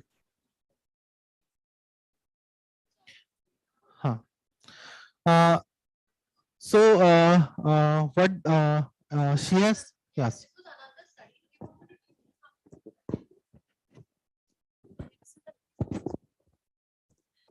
So this was another study. So this is just to show you that how you can use the same equipment for different, aspects of studying different aspects of physiology. So we have used LBNP to at different degrees to LBNP to find out how much is the arterial blood pressure. I mean, what is the cerebral autoregulation mechanisms by inducing fluctuations of lower body negative pressure and by studying the arterial regulation, the fluctuation in the arterial blood pressure. And this was the study done by Dr. Shivangi. She is we talked about her PhD work, the effect of LBNP and head down tilt. Sorry, effect of head down tilt and LBPP. Yeah. So this was her earlier work in which she had utilized LBNP to study how much is the fluctuations generated by LBNP can be transferred onto the cerebral arterial fluctuations, just to study the effect of autoregulation by in that particular range of LBNP. So with that, we kind of come to any questions or any questions or pertaining to whatever we have discussed till now.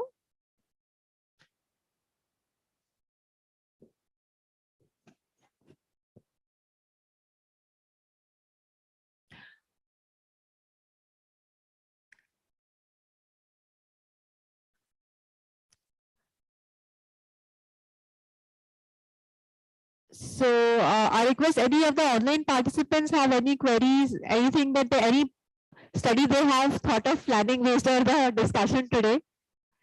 So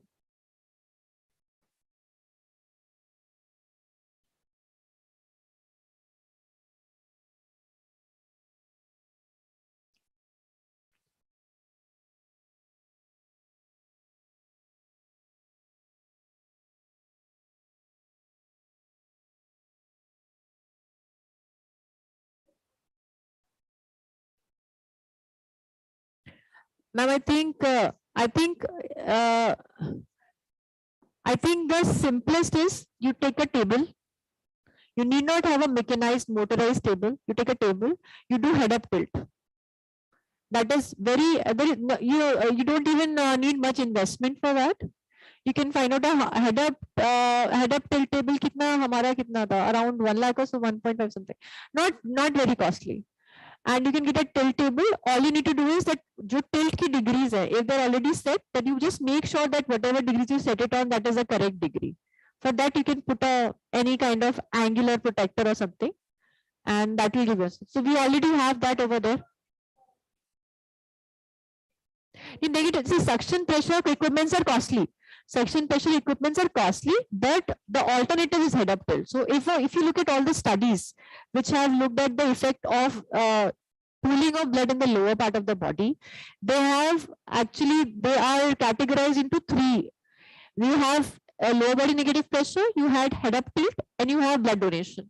So blood donation takes out blood volume from the body, So that's a total loss of blood volume. LBNP creates a kind of simulated loss of blood volume by pooling of blood in the lower part of the body, which is very similar to the microgravity environment. And head-up tilt also does the same thing. So if you wanted to study this, you can kind of start with head-up tilt, and probably because this is like a costly and like a little difficult to get equipment, but head-up tilt is easy to do.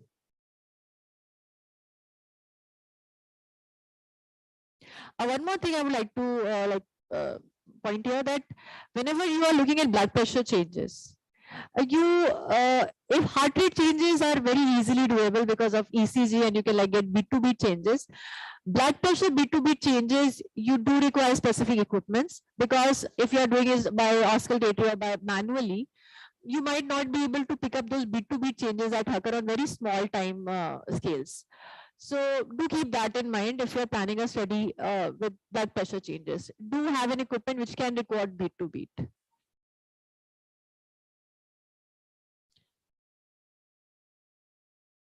Any queries from the online participants also?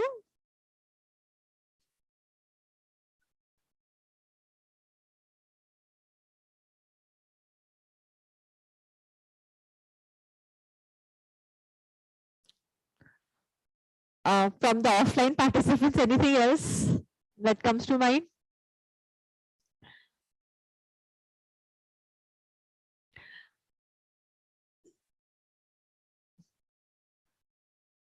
All right, then I think we can take a break here, and I invite the offline participants for some tea for a hour, and then I think we'll end here the workshop.